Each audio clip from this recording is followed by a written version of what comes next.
Very very good afternoon to all my नादान परिंदों, कैसे हैं आप लोग? Good afternoon everyone. Audio video clear है तो जल्दी से एक यस या थम्स अप दे दीजिए। गुड आफ्टरनून काजल, अक्षत, पूजन, सान्या, रोहित। ऑडियो वीडियो बिल्कुल क्लियर है? मैं बिल्कुल अच्छी हूँ बेटा, thank you so much. I hope आप लोग एकदम रेगुलर पढ़ाई कर रहे हैं, कंसिस्टेंटली पढ़ाई कर रहे हैं। आज हम principles of inheritance and variations के लेक्चर नंबर 7 पर आ गए हैं। क्लियर है? चलिए, क्या बात है। अभी तक हमने इस चैप्टर के अंदर इनहेरिटेंस ऑफ वन जीन, जिसके अंदर law of dominance, law of segregation पढ़ा, फिर लॉ ऑफ डोमिनेंस के अपवाद यानी इनकम्प्लीट डोमिनेंस, को डोमिनेंस, मल्टीपल एलिलिज्म और प्लियोट्रॉपी को पढ़ा। फिर हमने इनहेरिटेंस ऑफ टू जीन के अंदर लॉ ऑफ इंडिपेंडेंट असॉर्टमेंट को पढ़ा, जिसका अपवाद लिंकेज है, जिसकी आज हम डिटेल में बात करेंगे। फिर हमने बात की पॉलीजेनिक इनहेरिटेंस की, back cross, out cross, test cross, reciprocal cross, इन सब की बात की। क्रोमोसोमल थ्योरी ऑफ इनहेरिटेंस को भी कंप्लीट किया।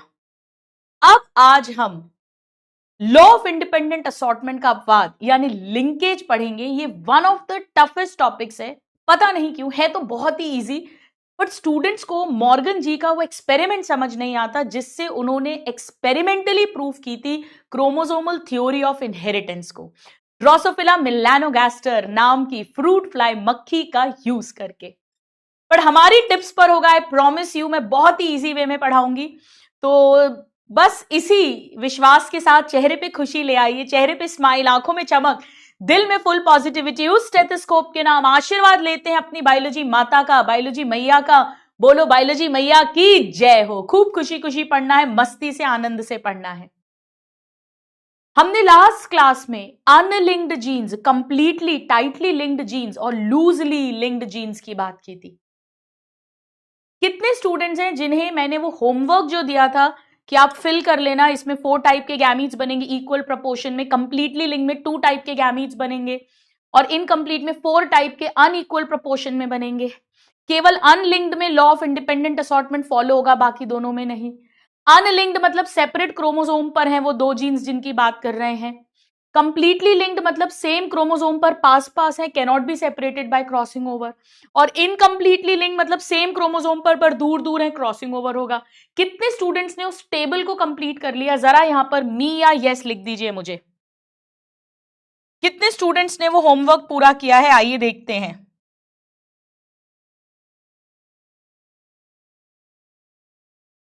आइए स्टूडेंट्स, उसी को आगे बढ़ाते हुए एक डायग्राम की हेल्प से पहले मैं आपको कुछ समझाती हूं। देखो, बड़ा ध्यान से सुनना, एकदम कॉन्सेप्चुअली आपको क्लियर कर रही हूं।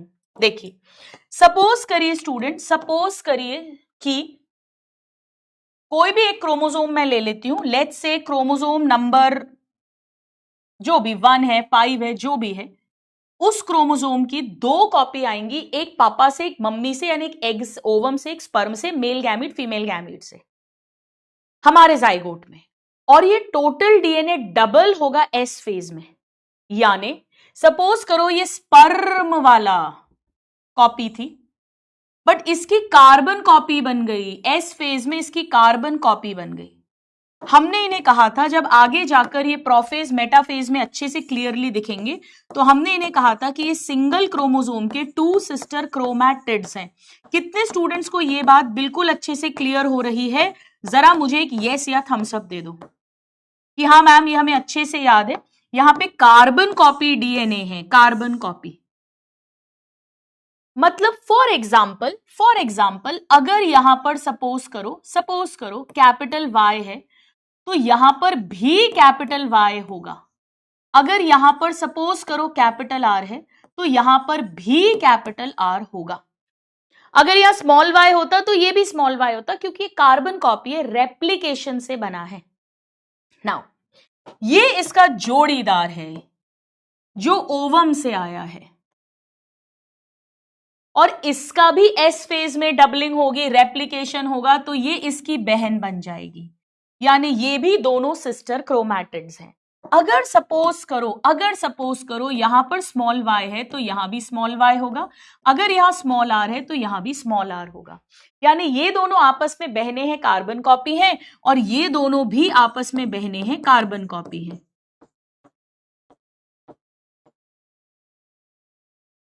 ये आपस में ये दोनों होमोलोगस क्रोमोसोम है, क्योंकि ये मेल स्पर्म से आया है और ये फीमेल ओवम से आया है, दोनों ही क्रोमोसोम 1 है, दोनों पे सेम कैरेक्टर के जीन्स होंगे।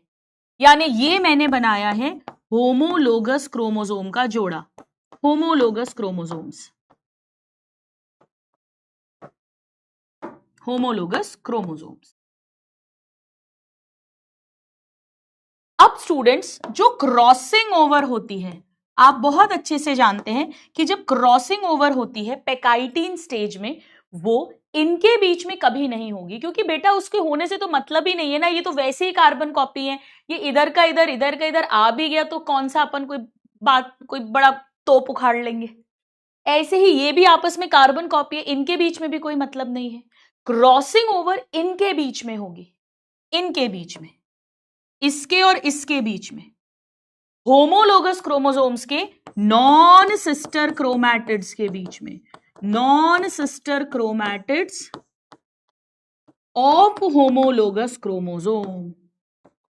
कितने स्टूडेंट्स को यह बात याद है कि इनके बीच में क्रॉसिंग ओवर या जेनेटिक रिकॉम्बिनेशन होता है पैकाइटिन स्टेज में, जो प्रोफेज 1 की स्टेज है मियोसिस 1 के अंदर।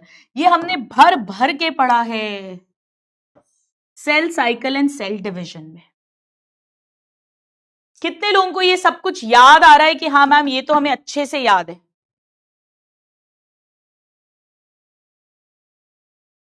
अब देखिए स्टूडेंट्स, क्रॉसिंग ओवर कैसे होगी, बड़ा ध्यान से समझो। सपोज करो कि ये ऐसे करके क्रॉसिंग ओवर हो गई। क्रॉसिंग ओवर मतलब, बड़ा ध्यान से समझना, ये येलो वाला पार्ट तो वैसा ही रहा, इस पे अभी भी वही कैपिटल Y है और कैपिटल R है, बट इसकी जो सिस्टर है वो चेंज हो गई। अब हो सकता है बेटा एक ही जगह पे क्रॉसिंग ओवर हो तो स्मॉल y के साथ कैपिटल R आ जाएगा, या हो सकता है केवल इस जगह पे क्रॉसिंग ओवर हो तो भी स्मॉल y के साथ कैपिटल R आ जाएगा। यानी अब सिचुएशन क्या बनेगी कि स्मॉल y के साथ कैपिटल R आ गया। ऐसा भी हो सकता था कि ये कैपिटल Y ऐसा का ऐसा रहता और स्मॉल r आ जाता, किसी भी तरह से क्रॉसिंग ओवर हो सकती है। और दूसरी तरफ इसमें ये पार्ट तो वही सेम रहा, स्मॉल y स्मॉल r, पर इस वाले पार्ट में जहां पर क्रॉसिंग ओवर हुई है ये तो अभी भी स्मॉल r है, पर ये कैपिटल Y हो गया। मैं फिर कहती हूं, इस केस में ये चीज एक्सचेंज हुई है, तो स्मॉल y इधर आ गया, कैपिटल Y इधर आ गया, ये सेम है। हो सकता है ये सेम रहे, इस जगह पे क्रॉसिंग ओवर हो जाए, हो सकता है, कैसा भी हो सकता है, ये चांस की बात है। यानी यहां पर जब गैमीट्स बनेंगे तो कैपिटल Y कैपिटल R, ये पार्ट जब मियोसिस 2 होगा, एनाफेज 2 होगा, जब ये बहनें भी अलग होंगी, मियोसिस 1 के बाद तो ये एक तरफ चला जाएगा, ये एक तरफ चला जाएगा, फिर मियोसिस 2 के बाद ये भी अलग होंगे, ये भी अलग होंगे, यानी अल्टीमेटली ये 4 टाइप के गैमीट्स बनेंगे। यही 4 टाइप्स के तब भी बनते अगर ये दोनों जीन्स डिफरेंट क्रोमोसोम्स पर होते, पर वहां पर इक्वल चांस था 25% ईच, पर यहां पर इक्वल नहीं है। वो डिपेंड करेगा कि कितनी क्रॉसिंग ओवर हो रही है, किस पार्ट की क्रॉसिंग ओवर हो रही है। यहां पर अगर आप बेटा गौर से देखिए, गौर से, तो पेरेंट्स के अंदर ओरिजिनल पेरेंट्स के अंदर कैपिटल Y के साथ कैपिटल R था और स्मॉल y के साथ स्मॉल r था। यहां पर भी ये वाले पेरेंट की तरह हैं, ये वाले दोनों पेरेंट की तरह हैं, यानी यहां पर भी कैपिटल Y कैपिटल R और स्मॉल y स्मॉल r, ये दोनों पेरेंटल हैं, पेरेंट की तरह हैं, पेरेंटल। लेकिन स्मॉल y के साथ capital R and capital Y के साथ स्मॉल r, ये न्यू कॉम्बिनेशंस बन गए हैं, ये न्यू कॉम्बिनेशंस बन गए हैं।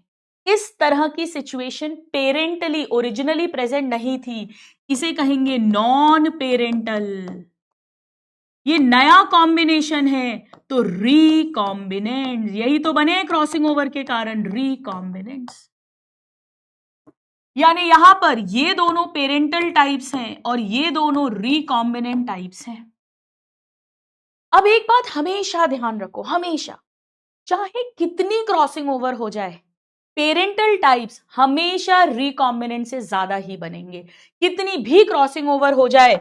बट ये फिक्स्ड रूल होता है कि पेरेंटल टाइप्स जो हैं, पेरेंटल टाइप्स वो always more than new combinations बनते हैं, रिकॉम्बिनेंट्स। ये फिक्स्ड बात है, ये फिक्स्ड बात है, पेरेंटल टाइप्स, ये एक फिक्स्ड बात है, कितनी ही क्रॉसिंग ओवर हो जाए, क्योंकि हम कह रहे हैं ना अनइक्वल प्रोपोर्शन में। अगर अनलिंक्ड जीन्स हैं तो 50-50% होता है बेटा, capital Y capital R, small Y small R, 25-25 यानी 50%। कैपिटल वाई स्मॉल वाई के साथ कैपिटल आर या कैपिटल वाई के साथ स्मॉल आर, 25-25 यानी 50%। वहां इक्वल चांस होता है पेरेंटल या नए कॉम्बिनेशन का। बट यहां पर डिफरेंट डिफरेंट रेशियोज होंगे, प्रपोर्शंस होंगे, but always parental is more than recombinant, ऐसा हमेशा होगा। यानी क्या मैं ये बोल सकती हूं कि मैक्सिमम रिकॉम्बिनेंट्स जो बनेंगे, मैक्सिमम रिकॉम्बिनेंट्स वो 50% बनेंगे। मैक्सिमम आप नीचे लिख लेना, मैक्सिमम रिकॉम्बिनेंट्स 50%। 50% से ज्यादा नए कॉम्बिनेशन नहीं बनेंगे, क्योंकि पेरेंटल कॉम्बिनेशन हमेशा ज्यादा होते हैं। ये हमें क्वेश्चन सॉल्व करने में बहुत काम आएगा। ये मैंने आपको बेसिक फंडामेंटल अभी सिखाया है, अब इस पर हम बात करते हैं। मॉर्गन जी ने ये देखा, एक्सपेरिमेंट करके अभी दिखाऊंगी, और उससे उन्हें समझ में आया कि ऐसा नहीं होता कि दो कैरेक्टर के जीन्स हमेशा डिफरेंट क्रोमोसोम्स पर हैं, क्योंकि एक क्रोमोसोम पर मेनी कैरेक्टर के जीन्स हो सकते हैं। यानी जब एक ही क्रोमोसोम पर डिफरेंट डिफरेंट कैरेक्टर के जीन्स होते हैं तो उनके बीच में एक रिश्ता होता है, क्योंकि वो सेम घर में रहते हैं, वो सेम क्रोमोसोम पर हैं।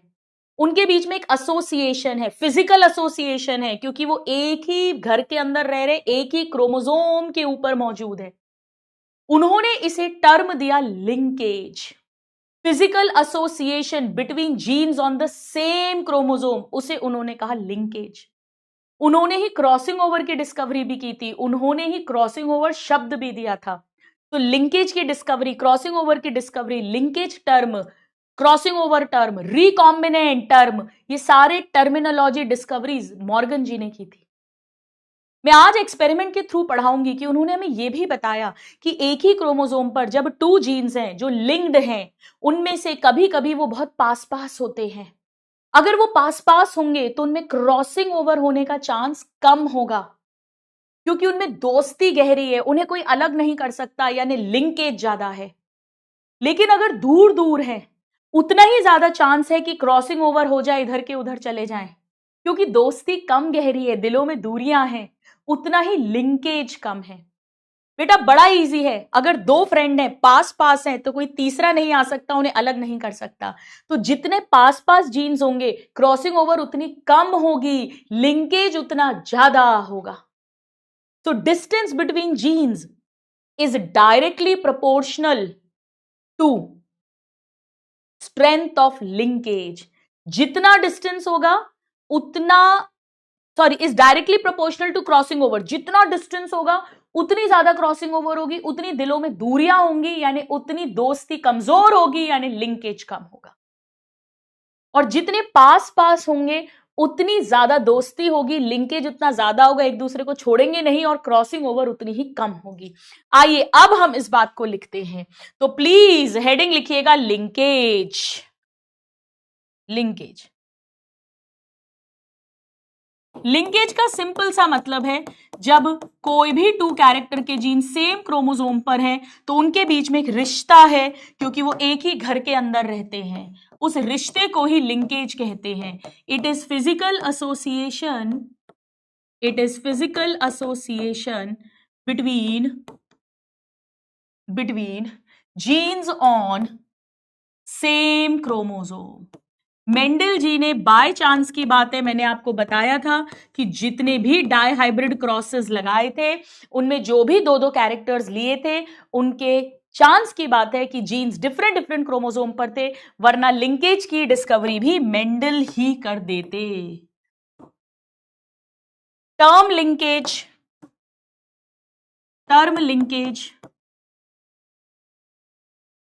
रिकॉम्बिनेशन,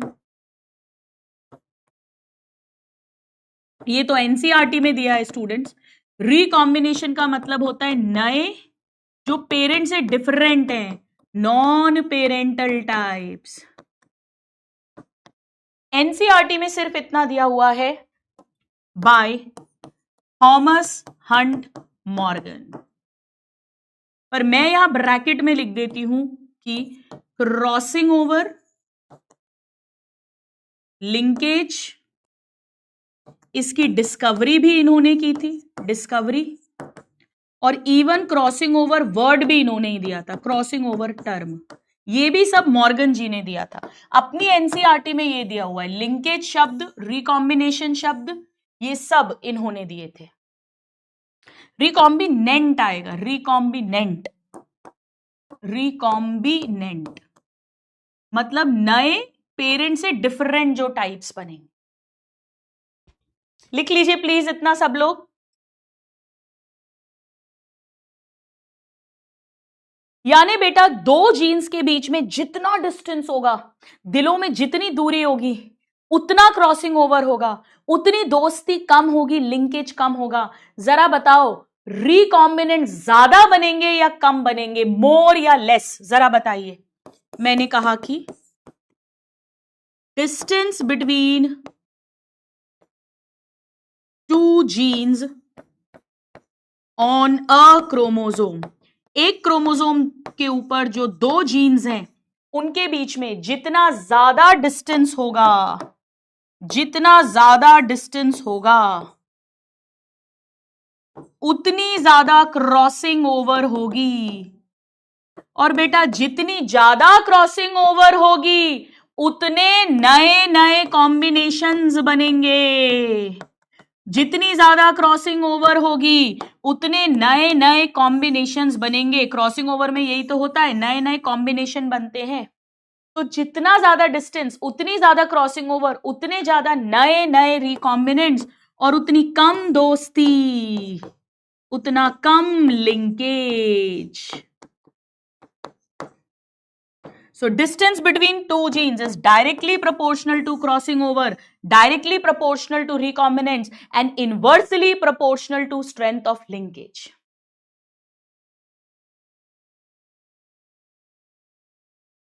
यानी हम कह सकते हैं more is the distance, जितना ज्यादा distance है, more is the distance, more is the crossing over, and lesser the linkage. Students बस इसको ऐसे याद कर लो, दो फ्रेंड्स जितना दूर दूर है, दिलों में जितनी दूरी है, उतना क्रॉसिंग ओवर यानी कोई नया फ्रेंड आ सकता है, उन्हें अलग अलग कर सकता है, उतनी ही कम उनकी दोस्ती है। More is the distance, more is the crossing over, less is the linkage. लिख लीजिए प्लीज। अब ये सब मॉर्गन जी ने कैसे बताया वो हम पढ़ेंगे। उन्होंने कैसे बताया कि अगर सेम क्रोमोसोम पर टू जीन्स हैं, वो पास पास हो सकते हैं, दूर दूर हो सकते हैं, इनकम्प्लीटली लिंक्ड हो सकते हैं, कंप्लीटली लिंक्ड हो सकते हैं, टाइटली लिंक्ड हो सकते हैं, लूजली लिंक्ड हो सकते हैं। ये सब उन्होंने एक्सपेरिमेंटली प्रूव करके कैसे दिखाया, उसको अब हम पढ़ेंगे।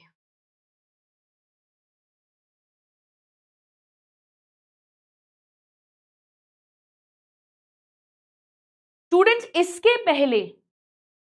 इसके पहले एक छोटा सा टर्म और लिख लीजिए जो एनसीईआरटी में नहीं दिया बट क्वेश्चन आता है, पहले आता था। लिखो लिंकेज ग्रुप, प्लीज लिखिए लिंकेज ग्रुप। तो दीक्षा बेटा नॉर्मली याद रख लो, कोई जरूरी थोड़ी है दोस्ती की स्टोरी से याद नहीं रख सकते, मतलब नहीं से ही याद रखना है। नॉर्मली याद रखना इज मच बेटर देन दोस्ती की स्टोरी। हाँ तो बेटा नॉर्मली याद रखो ना, कैसे भी याद रखो, क्वेश्चन सॉल्व करो, कट ऑफ के ऊपर आओ, नीट में सिलेक्ट हो, एमबीबीएस कॉलेज में आ जाओ। लिंकेज ग्रुप एक टर्म है, सिर्फ इतना समझ लो ये हैप्लॉइड सेट ऑफ क्रोमोसोम है, यानी कितने होमोलोगस पेयर हैं। आप बोलो हैप्लॉइड सेट या कितने होमोलोगस पेयर हैं। जैसे हमारे में अगर 46 क्रोमोसोम्स हैं तो 23 जोड़े हैं, तो 23 लिंकेज ग्रुप का नंबर हो गया। बस इतना आना चाहिए। तो प्लीज लिख लीजिए, एक बार ये कॉपी करो। मटर के अंदर हमें पता है टोटल 14 क्रोमोसोम्स हैं, यानी 7 पेयर। मेज के अंदर हालांकि ये इंपॉर्टेंट नहीं है, ये आना चाहिए क्योंकि हमारे सिलेबस में है। ह्यूमंस में लिख लो 46 क्रोमोसोम्स है तो 23 पेयर। ड्रोसोफिला में इसी तरह से 8 क्रोमोसोम्स थे टोटल, यानी 4 पेयर। बैक्टीरिया में तो बेटा एक ही क्रोमोसोम होता है, तो वो एक ही लिंकेज ग्रुप है। इतना लिख लीजिए। पहले बहुत डिटेल में इस पर क्वेश्चन आता था, तो हल्का सा डिटेल में मैं आपको बताती हूं। एक्चुअली स्टूडेंट्स वैसे तो हमारे में 23 है, बट फीमेल में अगर मैं बात करूं, फीमेल में तो फीमेल में तो बेटा देखो 44 का आधा 22 ऑटोजोम्स हो गए, और 2 एक्स में से 1 एक्स ये हो गया। लेकिन मेल्स में और डिटेल में पूछ लेंगे तो 24 इज द बेटर आंसर, क्योंकि मेल्स में 22 पेयर, ये तो ऑटोजोम्स है। एक्स अलग क्रोमोसोम है बेटा, वाई अलग क्रोमोसोम है। एक्स और वाई होमोलोगस नहीं है, एक्स पर डिफरेंट कैरेक्टर के जीन्स हैं, एक्स की लेंथ डिफरेंट है, स्ट्रक्चर डिफरेंट है। वाई पर डिफरेंट कैरेक्टर के जीन्स हैं, वाई की लेंथ डिफरेंट है, शेप डिफरेंट है, स्ट्रक्चर डिफरेंट है। यानी एक्स और वाई होमोलोगस नहीं है, उनमें क्रॉसिंग ओवर नहीं होती। एक्स अलग क्रोमोसोम है, वाई अलग क्रोमोसोम है। तो मेल्स के अंदर 24 टोटल मानते हैं, 22 + 1 + 1। ये बात मैंने मॉलिक्यूलर बेसिस ऑफ इनहेरिटेंस में भी आपको बताई थी, ह्यूमन जीनोम प्रोजेक्ट के टाइम पर। चलिए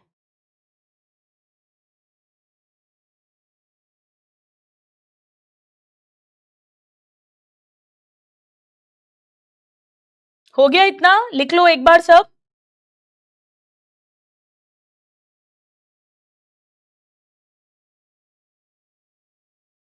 आइए अब हम मॉर्गन जी का एक्सपेरिमेंट पढ़ेंगे। मॉर्गन जी का एक्सपेरिमेंट लिखिए please, Morgan experiment, Morgan's experiment, जो एक्सपेरिमेंटल प्रूफ अभी हम देंगे। Experiment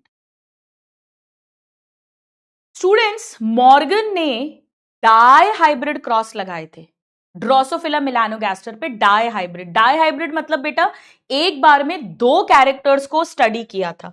so Morgan conducted, NCERT में लिखा है कि 2 क्रॉस लगाए थे, एक्चुअली 3 क्रॉसेस लगाए थे उन्होंने, 2 crosses dihybrid on Drosophila melanogaster.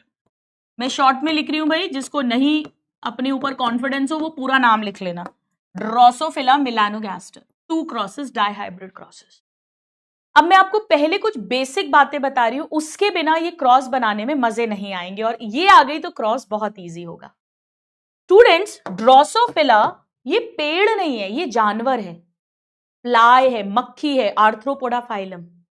Drosophila के अंदर एक्स एक्स मेल फीमेल होती है और एक्स वाई मेल होता है। मॉर्गन जी ने जो 3 कैरेक्टर स्टडी किए थे, एक बार में 2 कैरेक्टर, वो एक्स क्रोमोसोम पर थे। सपोज करो ये है एक्स क्रोमोसोम, अगर फीमेल मक्खी होगी तो 2 एक्स क्रोमोसोम्स होंगे, और अगर मेल होगा तो 1 एक्स होगा और 1 वाई होगा। वाई पर ये जीन्स नहीं है ना। इन्होंने 3 कैरेक्टर्स लिए थे, एक बॉडी कलर, एक आई कलर आंखों का रंग, और एक विंग, क्योंकि ये फ्लाई है, विंग का साइज। अब इन्होंने पहले बेटा मोनो हाइब्रिड क्रॉस लगाए थे, मतलब इन्होंने एक मेल और एक फीमेल ड्रोसोफिला ली, जिसमें सारे कैरेक्टर के ट्रेट सेम हैं, केवल बॉडी कलर डिफरेंट है। तो ऐसे करके उन्होंने पता कर लिया कि F1 में कौन सा वाला कलर आएगा, और जो कलर F1 में आएगा हम जानते हैं वही डोमिनेंट होगा। तो पहला कैरेक्टर उन्होंने बॉडी कलर लिया, बॉडी कलर, और उन्होंने देखा बेटा कि ब्राउन कलर की बॉडी जो है वो डोमिनेंट है, और येलो कलर की बॉडी जो है वो रेसेसिव है, ब्राउन एंड येलो, ऐसा उन्होंने देखा। अब ऐसे ही उन्होंने आई कलर में मोनोहाइब्रिड क्रॉस लगाया, यानी दो ऐसे मेल एंड फीमेल ड्रोसोफिला ली जिनका बॉडी कलर भी सेम है, सब कुछ सेम है, बट आई कलर कॉन्ट्रास्टिंग था। उन्होंने देखा कि F1 में सारों की लाल आंख है, यानी रेड आई कलर डोमिनेंट है और व्हाइट आई कलर रेसेसिव है। और ऐसे ही उन्होंने फिर से एक मेल फीमेल ड्रोसोफिला ली जिसकी आई कलर भी सेम है, बॉडी कलर भी सेम है, पर विंग का साइज डिफरेंट है। उन्होंने देखा कि F1 में सबका नॉर्मल विंग साइज है, यानी ये डोमिनेंट ट्रेट है, और छोटे छोटे विंग्स, मिनिएचर विंग्स, ये रेसेसिव है, रेसेसिव। तो ये ट्रेड्स हो गए, डोमिनेंट एंड रेसेसिव ट्रेड्स। उन्होंने डोमिनेंट को वाइल्ड भी कहा कि मैं डोमिनेंट को वाइल्ड ट्रेट कहूंगा। अब मेंडल जी अगर होते, बड़ा ध्यान से सुनना, तो वो क्या करते, वो इसे कैपिटल बी लिखते, इसे स्मॉल बी, इसे कैपिटल आर, इसे स्मॉल आर, इसे कैपिटल एन, इसे स्मॉल एन। मॉर्गन जी ने कहा मैं ऐसा नहीं करूंगा, मैं अपनी ही डिक्शनरी स्टार्ट करूंगा। मैं क्या करूंगा, बड़ा ध्यान से सुनो। उन्होंने कहा मैं रेसेसिव वाले को स्मॉल वाई लिखूंगा और इसे वाई प्लस। हाँ तो लिख सकते हैं ना भाई, जिसकी जो मर्जी है वैसा लिख लो, क्या फर्क पड़ना है, रिजल्ट तो सेम ही आना है। मक्खी को क्या फर्क पड़ना है, आप कैपिटल बी लिखो या वाई प्लस लिखो। तो उस हिसाब से ये W हो गया और ये W प्लस, ये M हो गया और ये M प्लस।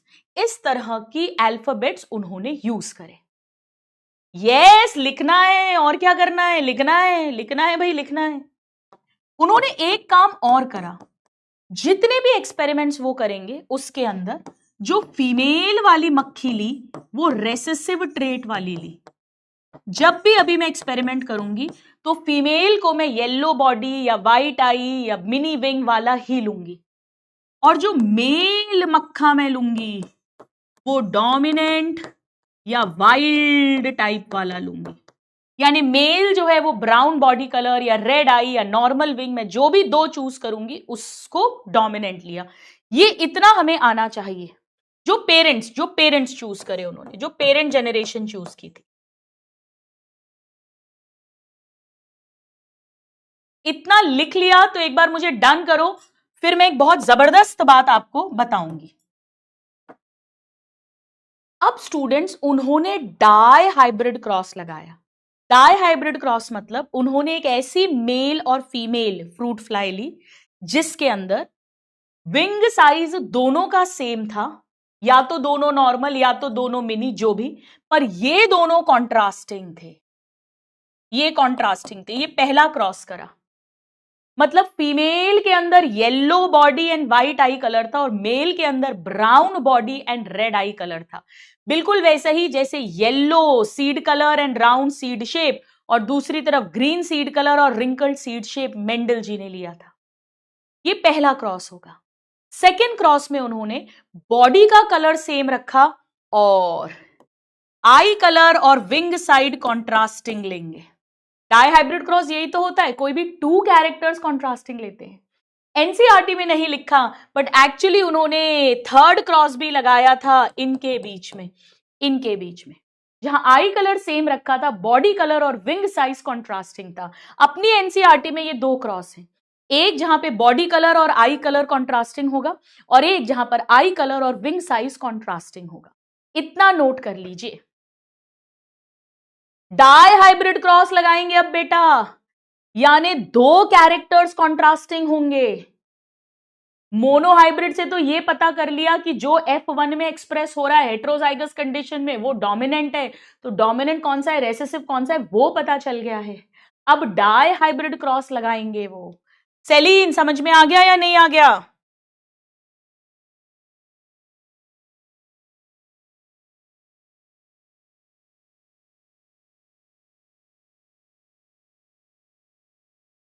अब आगे बढ़ने के पहले एक कॉन्सेप्ट मुझे और समझाना है आपको, फिर बहुत इजी हो जाएगी कहानी जीवन अपना। स्टूडेंट्स अगर मैं मेल की बात करूं, अब बड़ा ध्यान से सुनना, बड़ा ध्यान से लिखना भी, मेल के अंदर एक एक्स क्रोमोसोम है और एक वाई क्रोमोसोम है, वाई क्रोमोसोम। ये जो 3 कैरेक्टर के जीन्स हैं ये केवल एक्स क्रोमोसोम पर होते हैं, ये वाई क्रोमोसोम पर नहीं होते। यानी बेटा अगर मैं बोलूं कि इस पर वाई है, यहां इस पर तो होगा ही नहीं, बॉडी कलर, आई कलर, विंग साइज वो जीन ही नहीं है। यानी बेटा एक ही एक्स क्रोमोसोम है, अगर उस पर वाई आ गया तो इसकी बॉडी का कलर येलो हो जाएगा, और अगर इस पर Y प्लस आ गया तो इसकी बॉडी का कलर ब्राउन हो जाएगा। एक ही तो एक्स क्रोमोसोम है, उस पर अगर Y आ गया तो येलो कलर, उस पर अगर Y प्लस आ गया तो ब्राउन कलर। आया समझ में? बेसिक समझ में आया? एक ही तो है, उस पर जो आ जाएगा बस वही कलर हो जाएगा, वही हो जाएगा। ऐसे ही अगर इस एक्स पर W आ गया तो white eye colour, W plus आ गया तो रेड आई कलर, क्योंकि एक ही एक्स क्रोमोसोम है, इस पर जो भी आ गया, दोनों में से जो भी अलील आ गया वही वाला फिनोटाइप एक्सप्रेस हो जाएगा। पर फीमेल में कहानी डिफरेंट होगी, क्योंकि फीमेल में होमोलोगस क्रोमोसोम है, 2 एक्स क्रोमोसोम है। यहां स्टोरी डिफरेंट होगी बेटा। अगर दोनों पर Y प्लस आया यानी डोमिनेंट अलील आया, दोनों पर अगर डोमिनेंट अलील आया तो Y प्लस यानी ब्राउन बॉडी होगी, दोनों डोमिनेंट। अगर किसी एक पे Y प्लस आ गया और एक पर Y आया, एक डोमिनेंट अलील आया X पर और दूसरे X पर एक रेसेसिव अलील आया, हेटेरोजाइगस कंडीशन आई, तो भी डोमिनेंट फिनोटाइप ब्राउन कलर होगा। और अगर दोनों पर Y आया, दोनों पर Y आया यानी दोनों पर रेसेसिव अलील आया, तब जाके रेसेसिव फिनोटाइप यानी येलो बॉडी होगी। कितने स्टूडेंट्स को ये कॉन्सेप्ट समझ आ गया कि हाँ मैम हम आपकी बात समझ गए। अगर 2x क्रोमोसोम है यानी होमोलोगस क्रोमोसोम है, दोनों पर कैपिटल Y ऐसा समझ लो, Y प्लस ब्राउन बॉडी। एक पर भी Y प्लस आ गया, डोमिनेंट अलील आ गया, law of dominance, brown body. दोनों पे Y आएगा, दोनों पे रेसेसिव अलील आएगा, तो रेसेसिव ट्रेट एक्सप्रेस होगा। कितने स्टूडेंट्स को यह बात समझ में आ गई? जरा यस या थम्स अप दे दीजिए।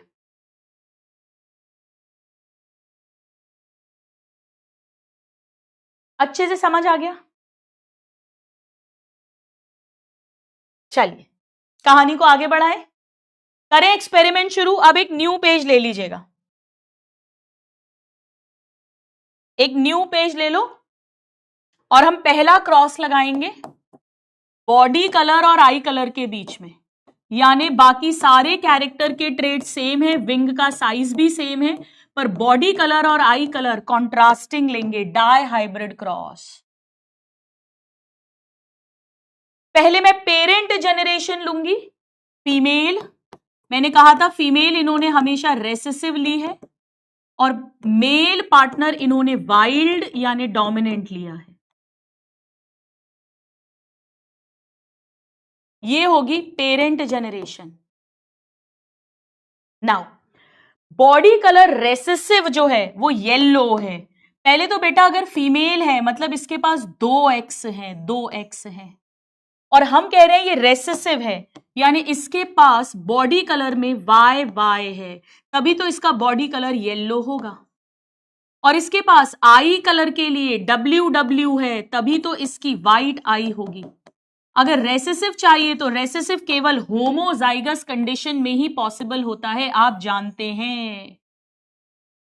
जबकि मेल जो होगा इसके पास एक ही एक्स क्रोमोसोम है, दूसरा तो वाई क्रोमोसोम है, ये तो किसी काम का ही नहीं है। और अगर मैं इसे डोमिनेंट बनाना चाहती हूं मतलब इसके पास Y प्लस होगा यानी इसकी ब्राउन बॉडी हो गई, ब्राउन बॉडीड, और इसके पास W प्लस हो गया इसीलिए इसकी गुस्से से लाल आंख हो गई, लाल आंख। ऐसा उन्होंने मेल और फीमेल पेरेंट ले लिया। अब उन्हें इसका क्रॉस कराना है। स्टूडेंट्स हम जानते हैं कि सबसे पहले गैमीट्स बनेंगे, फिर फर्टिलाइजेशन होगा। बनाओ, इतना बनाओ, सब खुद सोच सोच के बनाओ। अब यहां पर जब गैमीट्स बनेंगे बेटा, तो 50% में ये एक्स क्रोमोसोम जाएगा, 50% में ये एक्स क्रोमोसोम जाएगा। अगर आप गौर से देखें तो ये सब एक से ही है, यानी सारे के सारे गैमीट्स जो बनेंगे, सारे के सारे गैमीट्स जो बनेंगे वो ऐसे बनेंगे, Y और W वाले। पर यहां क्या होगा, यहां 50% में एक्स क्रोमोसोम जाएगा स्पर्म्स के अंदर और 50% में Y क्रोमोसोम जाएगा स्पर्म्स के अंदर, यानी यहां पर 50% में Y प्लस W प्लस वाला एक्स क्रोमोसोम जाएगा और 50% स्पर्म्स में Y क्रोमोसोम जाएगा। Y क्रोमोसोम बनाइए सब बेटा, दिमाग लगा लगा कर बनाना है। चलिए, अब जब क्रॉसिंग होगी, मम्मी से तो यही गैमीट आएगा, पापा से अगर ये गैमीट आ गया, अगर तो ये तो मम्मी वाला है YW, ये पापा से आया है Y प्लस W प्लस, यानी ये फीमेल बनेगी। पहली बात, ये मक्खी फीमेल बनेगी क्योंकि 2 एक्स आए हैं, और Y प्लस W प्लस पापा से आ गया, हेटेरोजाइगस कंडीशन है, यानी इसकी ब्राउन बॉडी और रेड आई होगी। ऐसी बनेगी ये डॉटर, ऐसी। ये F1 जनरेशन है। लेकिन ऐसा भी हो सकता है कि मम्मी से तो एक ही तरह के गैमीट्स हैं और वो इससे फर्टिलाइज हो जाएं। अगर ऐसा हुआ तो ये मम्मी से आएगा एक्स क्रोमोसोम जिस पर Y और W है, और पापा से Y क्रोमोसोम आएगा XY, यानी ये मेल ड्रोसोफिला बनेगा। और Y और W रेसेसिव अलील्स हैं, एक एक ही हैं, रेसेसिव हैं, तो दोनों ट्रेड्स रेसेसिव आएंगे, यानी येलो बॉडी होगी और व्हाइट कलर की आई होगी, व्हाइट आई। 2 तरीके के बच्चे बन सकते हैं F1 के अंदर। मेरे प्यारे नादान परिंदों, आपका फुल कंसंट्रेशन चाहिए। निशांक जी, फुल कंसंट्रेशन। उन्होंने सारे एक्सपेरिमेंट्स में मम्मी रेसेसिवली, रेसेसिव मतलब दोनों एक्स पर रेसेसिव अलील्स होंगे, और पापा डोमिनेंटली, एक ही एक्स है उस पर डोमिनेंट अलील्स होंगे। यहां सारे गैमीट्स ऐसे बनेंगे, खुद देख लो, आंखों के सामने है। या 50% में एक्स जाएगा, 50% में वाई जाएगा। अगर एक्स एक्स फर्टिलाइज हुए तो फीमेल, अगर एक्स वाई फर्टिलाइज हुई तो मेल। एक्स एक्स को फर्टिलाइज करोगे तो हेट्रोजाइगस कंडीशन है, एक एक डोमिनेंट अलील है, तो डोमिनेंट ट्रेट आएंगे फीमेल के अंदर, बेटियों के अंदर, डॉटर्स के अंदर। और अगर एक्स वाई फर्टिलाइज हुए, वाई पे तो है ही नहीं कोई अलील, ये वाला मम्मी से आ रहा है, YW रेसेसिव अलील्स आ रहे हैं, तो रेसेसिव ट्रेट्स आएंगे। ठीक है, डन। आप एक और बात गौर से देखो, मम्मी जैसे बेटे बने हैं और पापा जैसी बेटियां, इसे क्रिस क्रॉस इनहेरिटेंस बोलते हैं। ये चीज मटर में देख नहीं सकते हैं क्योंकि वहां पर बाइसेक्सुअल फ्लावर्स होते हैं, प्लांट बाइसेक्सुअल होता है। यहां देख सकते हैं क्योंकि यूनिसेक्सुअल एनिमल की बात है। मम्मी येलो बॉडी व्हाइट आई है, बेटे येलो बॉडी व्हाइट आए हैं, पापा ब्राउन बॉडी रेड आए हैं, बेटियां ब्राउन बॉडी रेड आए हैं, क्रिस क्रॉस इनहेरिटेंस। चलिए खैर, कहानी को आगे बढ़ाते हैं, कहानी को आगे बढ़ाते हैं। अब उन्होंने इस जनरेशन में से फिर से एक मेल ले लिया, एक फीमेल ले लिया। F1 की अब हम सेल्फिंग कराएंगे। वो बिल्कुल वैसे ही काम कर रहे थे स्टूडेंट्स जैसा कि मेंडल जी ने किया था। अगेन इसमें भी गैमीट्स बनेंगे, इसमें भी गैमीट्स बनेंगे। तो अब F1 के गैमीट्स बनेंगे, F1 के गैमीट्स। यहां पर बेटा 50% गैमीट्स में YW वाला एक्स क्रोमोसोम जाएगा, 50% में Y प्लस W प्लस वाला जाएगा। 50% में YW वाला जाएगा और 50% में Y प्लस W प्लस वाला जाएगा। अब होगा कहानी में ट्विस्ट। कहानी में ट्विस्ट बड़ा ध्यान से सुनो, क्योंकि यहां पर जब मियोसिस होगा, क्रॉसिंग ओवर होगी, और क्योंकि ये दोनों कैरेक्टर के जीन्स सेम क्रोमोसोम पर हैं, मेरे प्यारे नादान परिंदों, चांस है कि क्रॉसिंग ओवर हो जाए, यानी Y के साथ W प्लस आ जाए या W के साथ Y प्लस आ जाए, क्रॉसिंग ओवर का चांस है। हो सकता है कि जब मियोसिस हो रहा है ये W और W प्लस जो है बेटा, ये क्रॉसिंग ओवर हो जाए, W प्लस का पीस इधर आ जाए टूट के और W इधर आ जाए, तो Y के साथ W प्लस आ जाएगा और Y प्लस के साथ W आ जाएगा, क्रॉसिंग ओवर के कारण, क्योंकि ये सेम क्रोमोसोम पर है। अगर ये डिफरेंट क्रोमोसोम्स पर होते तो ये पॉसिबल नहीं होता। कितने स्टूडेंट्स हैं जो मेरे साथ एग्री कर रहे हैं? अब चांस है कि Y के साथ W प्लस आ जाए और Y प्लस के साथ W आ जाए। ये दो नए तरीके के कॉम्बिनेशंस पॉसिबल है due to crossing over. Now दूसरी तरफ मेल्स में क्या स्टोरी होगी? बेटा मेल्स में 50% में ये जाएगा, 50% में ये, यहां क्रॉसिंग ओवर नहीं होगी, ये होमोलोगस नहीं है, ये डिफरेंट ही क्रोमोसोम है। तो मेल्स में दो ही तरह के स्पर्म्स बनेंगे, एक जिनमें X आ जाएगा और एक जिनमें Y क्रोमोसोम आ जाएगा। बस दो ही तरह के बनेंगे, दो ही तरह के।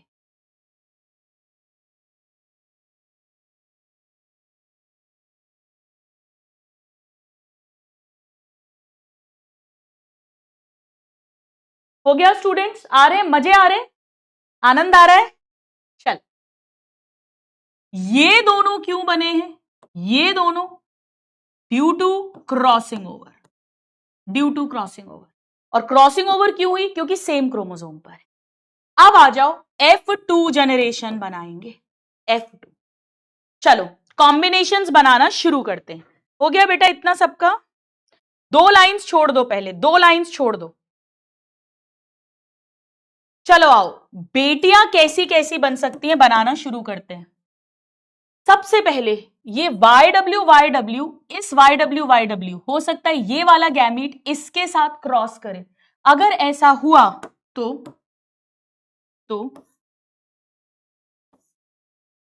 YW मम्मी से आया और YW पापा से आया, दोनों X हैं, मतलब ये फीमेल बनेगी, फीमेल बनेगी और येलो कलर की बॉडी होगी और व्हाइट कलर की आंख होगी, व्हाइट आई, और बनेगी क्या बेटा? फीमेल बनेगी, फीमेल।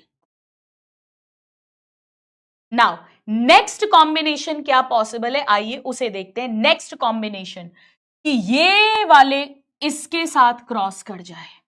अगर ऐसा हुआ तो मम्मी से आएगा Y प्लस W प्लस, पापा से आएगा YW। अभी भी दो X हैं, यानी फीमेल ही बनेगी, लेकिन क्योंकि एक एक डोमिनेंट अलील आ गया है तो डोमिनेंट ट्रेट आएगा, यानी ब्राउन कलर की बॉडी होगी और लाल रंग की आंख होगी। नाउ ऐसा भी हो सकता था बेटा कि ये YW इस Y के साथ क्रॉस करता। अगर ये YW इस Y के साथ क्रॉस करता, अगर ये YW इस Y के साथ क्रॉस करता, तो ये YW मम्मी से आया है, ये Y क्रोमोसोम पापा से आया, यानी ये मेल बनता। हाँ, Y और W दोनों रेसेसिव हैं, तो येलो कलर की बॉडी होती और व्हाइट कलर की आंख होती। फोर्थ कॉम्बिनेशन ये हो सकता है कि ये Y plus W plus Y के साथ करता। देखो मैंने क्या किया है, मैंने पहले इस YW को इससे क्रॉस कराया, फिर इस Y प्लस W प्लस को इससे क्रॉस कराया, फिर इस YW को Y क्रोमोसोम से क्रॉस कराया, फिर Y प्लस W प्लस को Y क्रोमोसोम से क्रॉस कराया। अगर वो सिचुएशन बनती तो Y प्लस W प्लस और Y क्रोमोसोम, ये भी लड़का मेल बनता और Y प्लस यानी ब्राउन कलर की बॉडी और W प्लस यानी लाल रंग की आंख बनती। अगर आप गौर से देखेंगे तो ये कॉम्बिनेशंस पॉसिबल होते।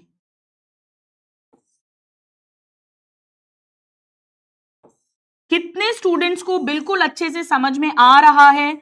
जरा मुझे एक थम्स अप दे दीजिए। बेटा गौर से देखो, दोनों पेरेंट्स में से एक येलो बॉडी व्हाइट आई था मम्मी, और दोनों पेरेंट्स में से एक पापा ब्राउन बॉडी रेड आया था। यहां पर भी येलो व्हाइट है या तो ब्राउन रेड है, यानी वही कॉम्बिनेशंस हैं जो मम्मी पापा में थे, पेरेंट्स में थे। अब वो अलग बात है कि यहां पर मम्मी जैसा लड़का बन गया है, यहां पापा जैसा लड़का है, ये पापा जैसी बेटी है, ये मम्मी जैसी बेटी है, लेकिन है तो मम्मी पापा जैसे ही। तो वो जो 2 लाइंस छुड़वाई थी मैंने, यानी ये पेरेंटल टाइप्स हैं, पेरेंट की ही तरह दिख रहे हैं पेरेंटल टाइप्स। लेकिन ऐसा भी तो हो सकता है ये इसके या इसके साथ क्रॉस करे और ये इसके या इसके साथ क्रॉस करे, कोई भी कॉम्बिनेशन पॉसिबल है। अगर इसने इसके साथ क्रॉस कराया, आओ कहानी में देखें जरा क्या होगा। यहां है y के साथ W प्लस और वहां है y के साथ W। कहानी में ट्विस्ट आने वाला है, दोनों y हैं, उसके कारण येलो कलर की तो बॉडी हो गई, लेकिन W में एक प्लस है, डोमिनेंट है, यानी लाल रंग की आंख हो गई। बनेगी तो बेटी, बनेगी बेटी। इसी तरीके से अगर इसने इसके साथ क्रॉस किया तो क्या होगा, यहां पर y प्लस के साथ W है और वहां पर तो सिंपल y और W है, क्योंकि एक y प्लस है, y प्लस मतलब ब्राउन कलर का बॉडी हो गई और WW है, यानी सफेद रंग की आंख हो गई। हां बनेगी लड़की, क्योंकि 2 X क्रोमोसोम है। इसी तरीके से अगर इसका क्रॉस इसके साथ हुआ तो Y के साथ W प्लस है और Y क्रोमोसोम है, या इसका क्रॉस इसके साथ हुआ तो Y प्लस के साथ W है और Y क्रोमोसोम है। इस केस में दोनों ही केस में मेल बनेंगे XY। यहां पर Y है, एक ही X है, उस पर Y है, Y मतलब सिंपल येलो कलर की बॉडी है, पर W प्लस है यानी लाल रंग की आंख है। यहां पर Y प्लस है यानी ब्राउन कलर की बॉडी है, और W मतलब रेसेसिव आई है। सब समझ में आएगा, सब समझ में आएगा अगर बेसिक्स अपने क्लियर हैं, इसीलिए पहले आपको बेसिक पढ़ाया मैंने। ये 4 कॉम्बिनेशंस पॉसिबल। अब मेरे प्यारे नादान परिंदों बड़ा ध्यान से सुनो, एक भी मम्मी पापा में से, पेरेंट में से ऐसा नहीं था जिसकी येलो बॉडी के साथ लाल आंख हो। येलो बॉडी के साथ व्हाइट आई थी मम्मी की और ब्राउन बॉडी के साथ रेड आई थी पापा की।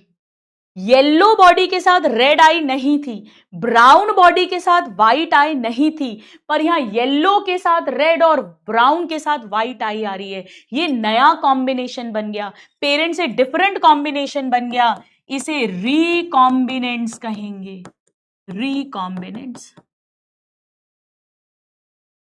मजे आ गए? मजे आ गए बेटा?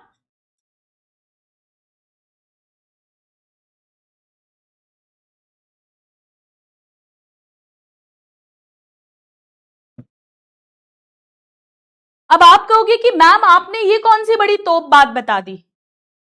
मेंडल जी ने भी जब डाई हाइब्रिड क्रॉस किया था, 9:3:3:1 का रेशियो दिया था, तो उसमें से 9 थे जिनकी येलो कलर राउंड सीड यानी एक पेरेंट की तरह, 1 आउट ऑफ 16 थे जिनके ग्रीन कलर रिंकल्ड सीड यानी अदर पेरेंट की तरह। पर जो 3 आउट ऑफ 16 थे वो तो मैम नए कॉम्बिनेशन ही तो थे। वहां येलो कलर के साथ रिंकल्ड सीड आई थी और ग्रीन कलर के साथ राउंड सीड आई थी। कितने स्टूडेंट्स को यह बात समझ आ रही है जो मैं कह रही हूं? मेंडल जी के केस में भी 9 और 1, ये जो 10 थे आउट ऑफ 16, ये पेरेंट्स की तरह थे, yellow and round, green and wrinkled. But जो 6 आउट ऑफ 16 थे उनमें 1 डोमिनेंट 1 रेसेसिव अलील था, ऐसा पेरेंट में नहीं था। कितने लोगों को समझ आ रहा है? मेंडल जी जानते थे कि ये कॉम्बिनेशंस मिलेंगे, मॉर्गन जी, क्योंकि वो मेंडल जी की तरह ही तो एक्सपेरिमेंट कर रहे थे, ये सब पोस्ट मेंडलिज्म ही तो है। So Morgan expected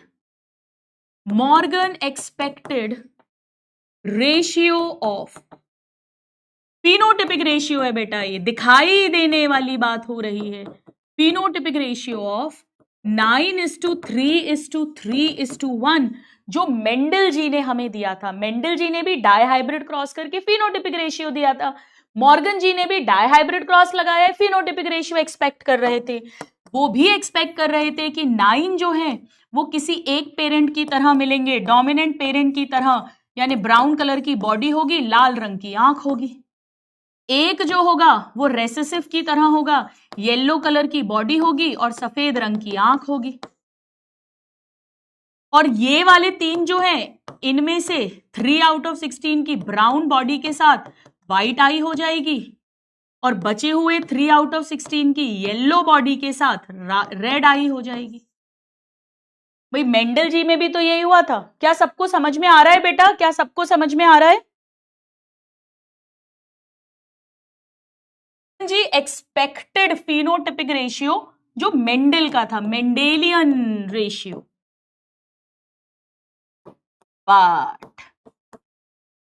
but this ratio got deviated. ये रेशियो नहीं मिला, रेशियो कुछ और मिला। कहानी में ट्विस्ट, कहानी में ट्विस्ट। अब मुझे फुल कंसंट्रेशन से सुनिए। लिख लिया? पेन साइड में रख दो और सुनो। मेंडल जी ने ये रेशियो क्यों दिया था? क्यों दिया था? क्योंकि उनके जो दोनों जीन्स थे वो डिफरेंट क्रोमोसोम्स पे थे, और उस कारण से बेटा बड़ा ध्यान से सुनना, जब F1 के गैमीट्स बने थे, 4 टाइप के गैमीट्स बने थे, कैपिटल Y कैपिटल R ऐसा समझ लो, स्मॉल y स्मॉल r ऐसा समझ लो, पेरेंट्स की तरह, स्मॉल y के साथ कैपिटल R और कैपिटल Y के साथ स्मॉल r। वहां भी 4 टाइप के गैमीट्स बने थे F1 में, पर 25% ईच चांस था। यहां पर भी 4 टाइप के गैमीट्स बने हैं, बट 25% ईच नहीं होगा। वो डिपेंड करेगा कि वो जीन्स कितना दूर है। जितना दूर होंगे उतनी ज्यादा क्रॉसिंग ओवर होगी, उतने ज्यादा इस तरह के नए कॉम्बिनेशन वाले गैमीट्स बनेंगे, और जितना पास पास होंगे क्रॉसिंग ओवर कम होगी, साथ साथ ज्यादा जाएंगे तो ये वाले ज्यादा बनेंगे। अब वो कितना परसेंट बनेंगे वो कोई नहीं बता सकता, वो उनके डिस्टेंस पर निर्भर करेगा, डिपेंड करेगा। तो अगर डिस्टेंस दूर हुआ, क्रॉसिंग ओवर ज्यादा हुई, ये वाले ज्यादा गैमीट्स बने, तो कॉम्बिनेशंस भी ये वाले ज्यादा बनेंगे। और अगर डिस्टेंस कम हुआ, क्रॉसिंग ओवर कम हुई, इस तरह के गैमीट ज्यादा बने, तो इस तरह के कॉम्बिनेशन ज्यादा बनेंगे। तो ये कोई नहीं कह सकता कि अब रेशियो क्या आएगा, बट 9:3:3:1 नहीं आएगा, ये बात हम जरूर कह सकते हैं, ये बात हम जरूर कह सकते हैं। और ऐसा क्यों? क्योंकि वो सेम क्रोमोसोम पर हैं दोनों जीन्स, इसलिए ऐसा हुआ। मॉर्गन जी को क्या रेशियो मिला, मैं आपको बताती हूं।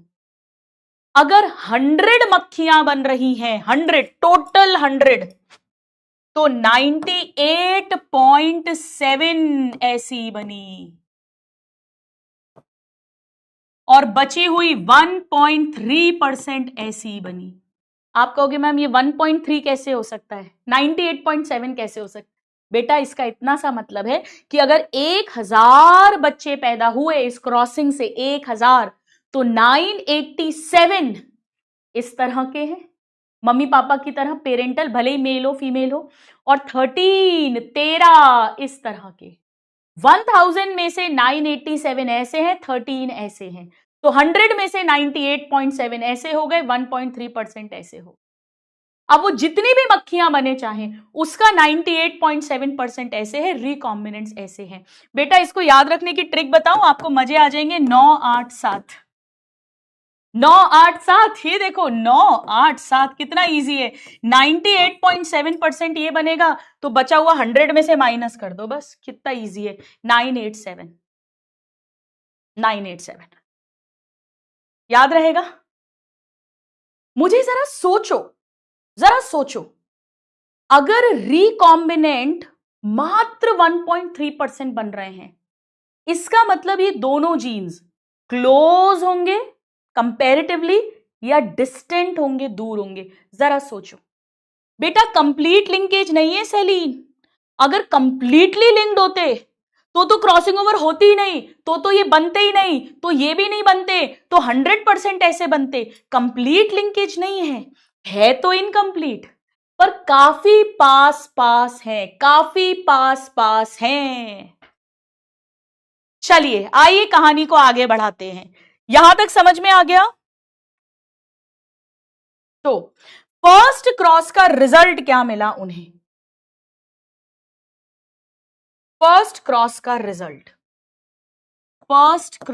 रिजल्ट ये मिला कि जो पेरेंटल टाइप्स हैं, यानी येलो बॉडी के साथ व्हाइट आई या ब्राउन बॉडी के साथ रेड आई, वो 9 8 7 यानी 98.7% है, और जो नए कॉम्बिनेशंस बने यानी रिकॉम्बिनेंस बने वो 1.3% है। 1.3% है। ये उन्हें पहले क्रॉस का रिजल्ट मिला। और पहला क्रॉस मतलब है जो उन्होंने body colour and I colour के बीच में लगाया था। ऐसे ही अब स्टूडेंट्स उन्होंने सेकेंड क्रॉस भी किया।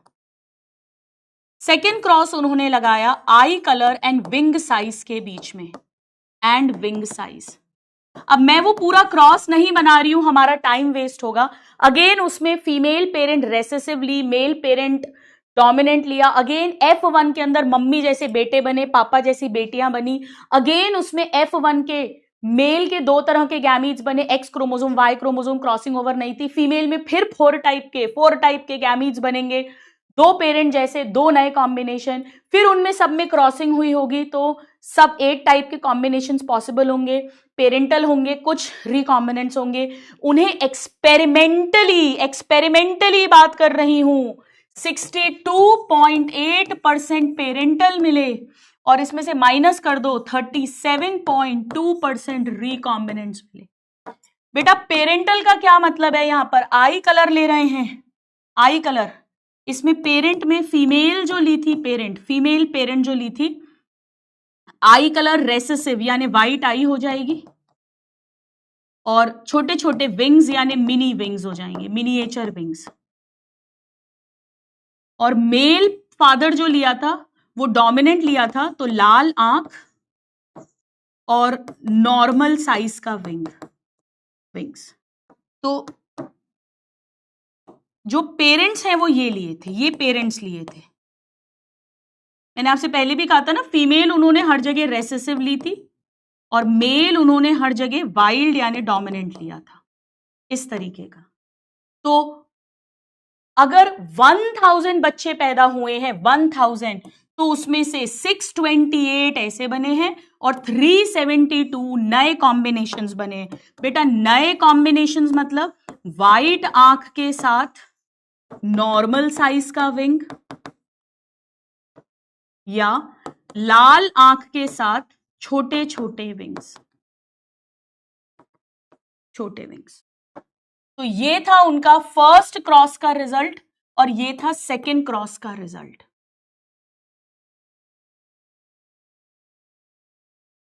कोमल बेटा सेकंड में कुछ नहीं समझना, बिल्कुल सेम क्रॉस है। मेरे प्यारे नादान परिंदों, इतना फ्री फोकट का टाइम अपने पास नहीं है। आप बस इतना समझ लो बेटा, यहां पर उन्होंने अगेन येलो बॉडी और मिनी विंग्स लिए, यानी वाई वाई रहेगा और इसे मैं एम एम लिख दूंगी। ऐसे ही यहां पर ब्राउन वाइट, हाँ यहां पे रेड आई के साथ नॉर्मल साइज का विंग लिया, यानी y प्लस ऐसा ही रहेगा, यहां y प्लस नहीं, w प्लस ऐसा ही रहेगा और m प्लस लिख देंगे।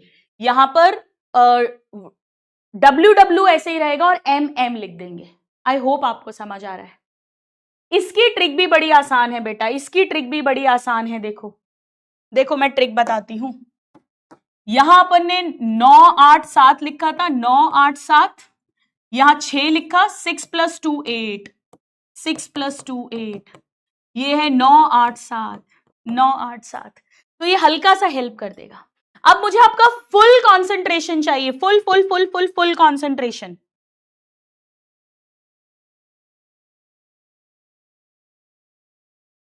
एक्चुअली उन्होंने एक थर्ड क्रॉस भी लगाया था, थर्ड क्रॉस भी लगाया था। बेटा ये सब उन्हें रिजल्ट्स मिले हैं। हम एक्सपेरिमेंटल प्रूफ की बात कर रहे हैं कि हाँ, जब एक सिंगल क्रोमोसोम पर 1 से ज्यादा जीन्स होते हैं तो उनके बीच में रिश्ता होता है। जितना दूर होता है उतनी क्रॉसिंग ओवर होती है, उतने नए कॉम्बिनेशन ज्यादा बनते हैं। हम ये एक्सपेरिमेंटली प्रूव कर रहे हैं। मॉर्गन जी ने ये एक्सपेरिमेंटली प्रूव किया था, प्लीज समझिए। ये उसके रिजल्ट्स हैं जो उन्हें मिले थे। ये 2 हमारी एनसीईआरटी में दिए हुए हैं। एक्चुअली उन्होंने 3 क्रॉस लगाए थे बेटा। उन्होंने जो थर्ड क्रॉस लगाया था वो उन्होंने body colour and wing size, first और थर्ड कैरेक्टर के बीच में लगाया था। This is not in NCERT. पर जब तक ये समझोगे नहीं तब तक पूरा क्रॉस समझ नहीं आएगा। ये थर्ड क्रॉस लगाया था, प्लीज लिख लीजिए। और यहां पर उन्हें 38.5%, 38.5% नए कॉम्बिनेशन मिले थे। और 100 में से इसको माइनस कर दो, 38.55 एक 61.5%। ये परसेंटेज याद नहीं रखना आपको, डोंट रिमेंबर, डोंट लर्न। आपको याद तो यही 2 करने हैं, याद तो यही 2 करने हैं, याद यही 2 करने हैं। अब मैं आपको फुल बताती हूं कि इससे उन्होंने समझा क्या, उन्होंने समझा क्या वो बताती हूं। भैया वो स्क्रीन,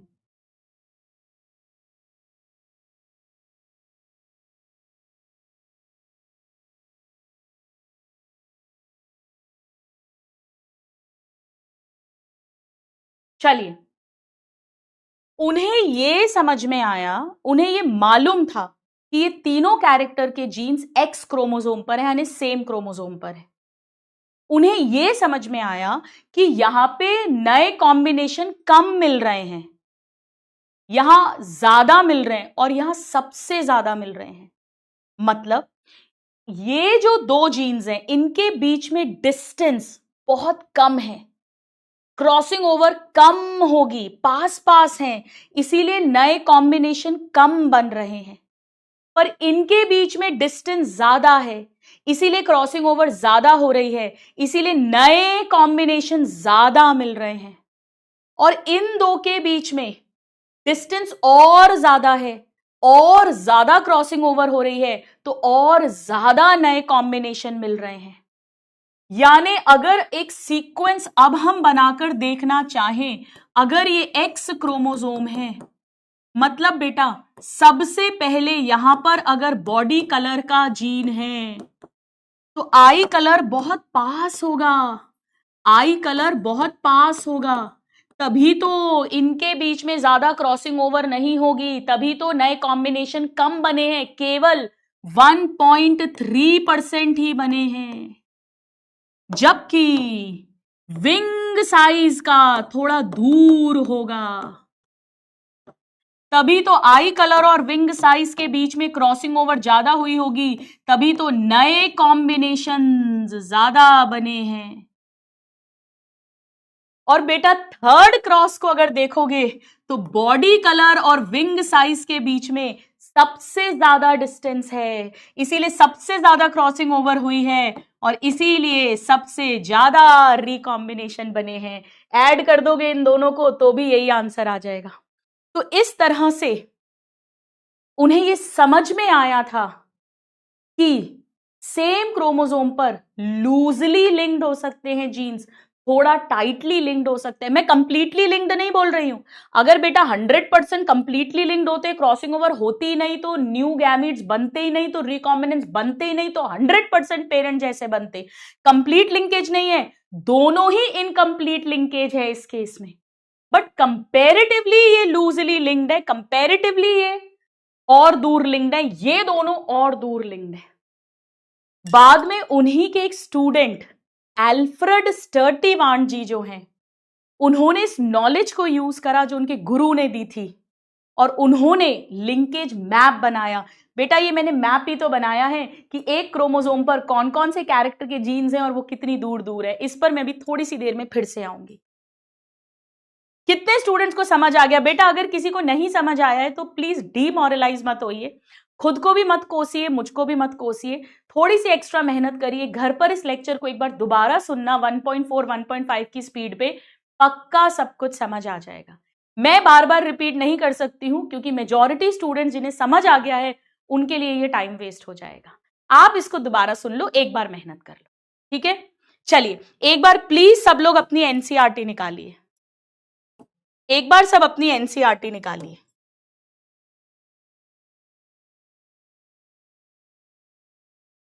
अपनी एनसीईआरटी निकालो और इस क्रॉस पर आ जाओ 5.11। देखिए सबसे पहले क्रॉस ए ले रहे हैं। क्रॉस ए मतलब जो body colour and I colour के बीच में है, फर्स्ट क्रॉस जो हमने क्लास में बनाया है। इसमें एक फीमेल पेरेंट ली है, एक मेल पेरेंट लिया है।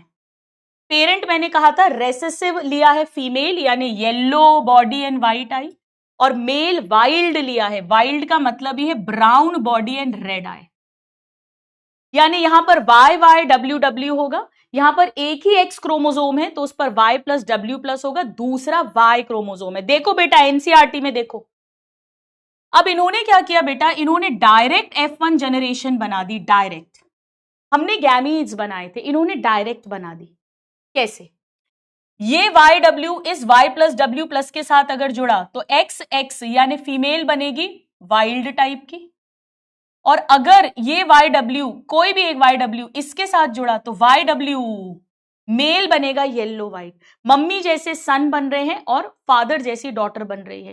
बेटा इन्होंने गैमीट्स इसलिए नहीं बनाए क्योंकि यहां क्रॉसिंग ओवर हुई भी होगी तो कोई फर्क नहीं पड़ेगा, क्योंकि दोनों पर वाई और दोनों पर डब्ल्यू है, इसीलिए इन्होंने ध्यान नहीं दिया, उसको बनाया नहीं। हमने पूरा डिटेल में बनाया है।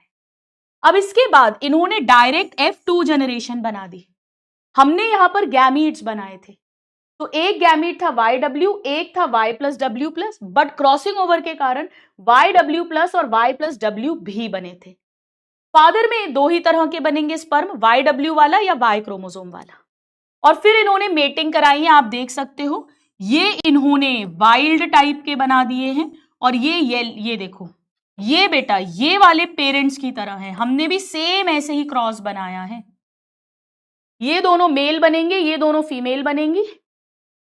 येलो के साथ व्हाइट है और ब्राउन के साथ रेड है। जो पेरेंट्स में था ये पेरेंटल है 98.7%। और यहां नए कॉम्बिनेशंस बनाए हैं, येलो के साथ रेड आई है और ब्राउन के साथ व्हाइट आई है। ये 1.3% है रिकॉम्बिनेंट्स, नए कॉम्बिनेशन। ये है फर्स्ट क्रॉस। बेटा सेकंड क्रॉस जो लिया है उन्होंने, जो हमने दोबारा से बनाया नहीं है, बट हाँ मैंने बता दिया है, यहां पर आई कलर और विंग साइज लिया था। एनसीईआरटी में ही मार्क कर लो। अगेन यहां पर फीमेल पेरेंट रेसेसिव ली है, यानी व्हाइट आई के साथ मिनी विंग्स यानी WWMM, और मेल वाइल्ड लिया है यानी रेड आई के साथ नॉर्मल विंग यानी W plus and M plus. Again यहां पर वही मम्मी की तरह बेटे और पापा की तरह बेटियां बनेंगी F1 में। अगेन यहां पे 4 तरीके के फीमेल गैमीट्स, 2 तरीके के मेल गैमीट्स बनेंगे, और सेम स्टोरी होगी। ये सारे पेरेंट कॉम्बिनेशन है, ये नए कॉम्बिनेशन है, बट ये 62.8% और 37.2% बने हैं। अगर ये मेंडल जी की तरह दोनों जीन्स डिफरेंट क्रोमोसोम्स पर होते तो 9:3:3:1 का रेशियो आता। रिकॉम्बिनेंट 6 आउट ऑफ 16 बनते और पेरेंट की तरह 10 आउट ऑफ 16 बनता। ये फिक्स्ड होता, पर यहां फिक्स्ड नहीं है। बेटा आ गया समझ में एक एक शब्द? मैंने इसी डायग्राम को यहां एनसीईआरटी में थोड़ा सा एनलार्ज करके बना दिया है ताकि आपको अच्छे से दिखे। देखिए, results of 2 dihybrid cross conducted by Morgan. Cross A shows crossing between gene Y and W. अब आप इससे कंफ्यूज मत होना, वाई एंड डब्ल्यू मतलब ये body colour and I colour के लिए बोल रहे हैं, जो येलो ब्राउन हो सकता है और आई कलर रेड या व्हाइट हो सकता है। Cross B shows crossing between W and M, मतलब eye colour and wing size, इन्होंने डब्ल्यू एम लिख दिया। अब वो डब्ल्यू डब्ल्यू प्लस हो सकता है या एम एम प्लस, कुछ भी हो सकता है। यहां डोमिनेंट वाइल्ड टाइप अलील्स जो हैं उसमें प्लस का साइन लगा देते हैं, सुपरस्क्रिप्ट यानी ऊपर, इस तरीके से करके। क्या मैं ये बोल सकती हूं कि क्योंकि रिकॉम्बिनेंट्स यहां कम बने हैं फर्स्ट क्रॉस में, मतलब आई कलर और बॉडी कलर के बीच का डिस्टेंस कम है, उनकी लिंकेज ज्यादा है, लिंकेज ज्यादा है, strength of linkage between Y and M is higher than W and M. Confuse मत होना मेरे प्यारे नादान परिंदों, इसका इतना सा मतलब है कि body colour and I colour के बीच में जीन्स पास पास है, ज्यादा स्ट्रेंथ है, ज्यादा दोस्ती है, ज्यादा लिंकेज है, क्रॉसिंग ओवर कम है, इसीलिए न्यू कॉम्बिनेशंस कम हैं। और आई कलर और विंग साइज के जीन के बीच में डिस्टेंस ज्यादा है, क्रॉसिंग ओवर ज्यादा है, नए कॉम्बिनेशन ज्यादा है, लिंकेज कम है। अच्छे से समझ आ गई ये लाइन बेटा? ये तो बता ही चुकी हूं, खैर मार्क करा सबने? आनंद आ गया, मजे आ गए? चल, अब मैं यहां पर एक शब्द इंट्रोड्यूस कर रही हूं, रिकॉम्बिनेशन फ्रीक्वेंसी, यानी रिकॉम्बिनेंट्स का परसेंटेज। बेटा परसेंटेज कैसे निकालते हैं बताओ मुझे? मुझे बोलना है आपके बायो में कितना परसेंट मार्क्स आए, तो आप क्या करोगे? बायो के मार्क्स सपोज आपके 350 आए, divided by total marks, total 720 का पेपर है, मल्टीप्लाई बाय 100, ऐसे ही करोगे, परसेंटेज ऐसे ही निकालते हैं। अब मैं आपसे बोल रही हूं मुझे रिकॉम्बिनेंट्स का परसेंटेज बताओ, तो आप क्या कहोगे? कितने रिकॉम्बिनेंट्स बने डिवाइडेड बाय कितने टोटल बच्चे बने, मल्टीप्लाई बाय 100। आइए प्लीज लिखिए, recombination frequency, number of recombinants divided by total बच्चे मल्टीप्लाई बाय 100। जितने ज्यादा रिकॉम्बिनेंट्स बने हैं उतनी ज्यादा क्रॉसिंग ओवर हुई है, तो इसे ही क्रॉस ओवर फ्रीक्वेंसी या क्रॉस ओवर वैल्यू भी कहते हैं। प्लीज लिख लो एक बार, बेसिकली परसेंट ऑफ रिकॉम्बिनेंट्स देख रहे हैं, नए कॉम्बिनेशंस कितने बने हैं, परसेंट ऑफ रिकॉम्बिनेंट्स लिख लीजिए प्लीज, कम ऑन। यस, कितने मार्क्स है डिवाइडेड बाय टोटल कितना होता है? बिल्कुल बेटा,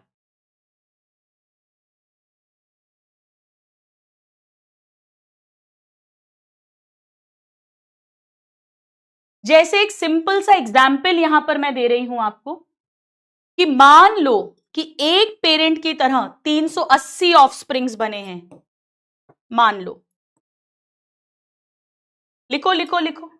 दूसरे पेरेंट की तरह 400 ऑफस्प्रिंग्स बने हैं, मतलब मान लो जैसे मम्मी थी येलो बॉडी एंड व्हाइट आई, पापा थे ब्राउन बॉडी एंड रेड आई, तो 380 मान लो येलो और व्हाइट बने हैं, 400 मान लो रेड एंड ब्राउन बने हैं। एक एग्जांपल दे रही हूं। और बाकी नए कॉम्बिनेशंस यानी रेड के साथ येलो बॉडी और व्हाइट आई के साथ ब्राउन बॉडी, ये दो नए कॉम्बिनेशंस बने हैं। सपोज ये 90 बने हैं, ये 130 बने हैं। लिखो प्लीज लिखो। अब मैं आपसे पूछूं कि इसकी रिकॉम्बिनेशन फ्रीक्वेंसी क्या है, मतलब कितने परसेंट रिकॉम्बिनेंट्स बने हैं, तो आप क्या करोगे? आप रिकॉम्बिनेंट्स कितने बने हैं उसे ऐड करोगे, डिवाइडेड बाय टोटल बच्चे कितने बने हैं, टोटल बच्चे कितने पैदा हुए हैं वो करोगे, और मल्टीप्लाई बाय 100 करोगे। ये होता है 220 और ये हो जाएगा 620, 380 यानी 1000 मल्टीप्लाई बाय 100, 22%। 22% रिकॉम्बिनेंट्स बने जो मम्मी पापा से अलग हैं। 22% है रिकॉम्बिनेशन फ्रीक्वेंसी, 22%। आया समझ में? यानी हर 100 में से 22 ये बनेंगे और बचे हुए 68 पेरेंट्स की तरह होंगे। अगर 1000 बच्चे पैदा होंगे तो 220 ऐसे होंगे और 680 जो हैं, जो भी 780 ऐसे होंगे। आ रहा है समझ में रिकॉम्बिनेशन फ्रीक्वेंसी कैसे निकालते हैं? अब मुझे आपकी full full full full full full full concentration चाहिए, फिर एनसीईआरटी रीड करेंगे इसके बाद। सुनिए, एल्फ्रेड स्टर्टीवांट जो मॉर्गन जी के स्टूडेंट हैं, प्लीज लिखिए एल्फ्रेड स्टर्टीवांट। इन पर लास्ट ईयर भी अभी क्वेश्चन आया था।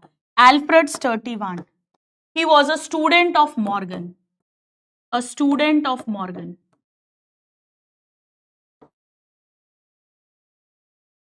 एक्सपेरिमेंट मॉर्गन जी ने किया, लिंकेज की डिस्कवरी मॉर्गन जी ने की, क्रॉसिंग ओवर की डिस्कवरी मॉर्गन जी ने की, लिंकेज टर्म मॉर्गन जी ने दिया, crossing over term Morgan ji ने दिया। उन्होंने बताया कुछ लूजली लिंक्ड है, कुछ थोड़ा दूर लिंक्ड है, जो ज्यादा दूर है उनमें ज्यादा क्रॉसिंग ओवर होगी, ज्यादा रिकॉम्बिनेंट्स बनेंगे। सब काम गुरु ने किया है, मॉर्गन ने किया है।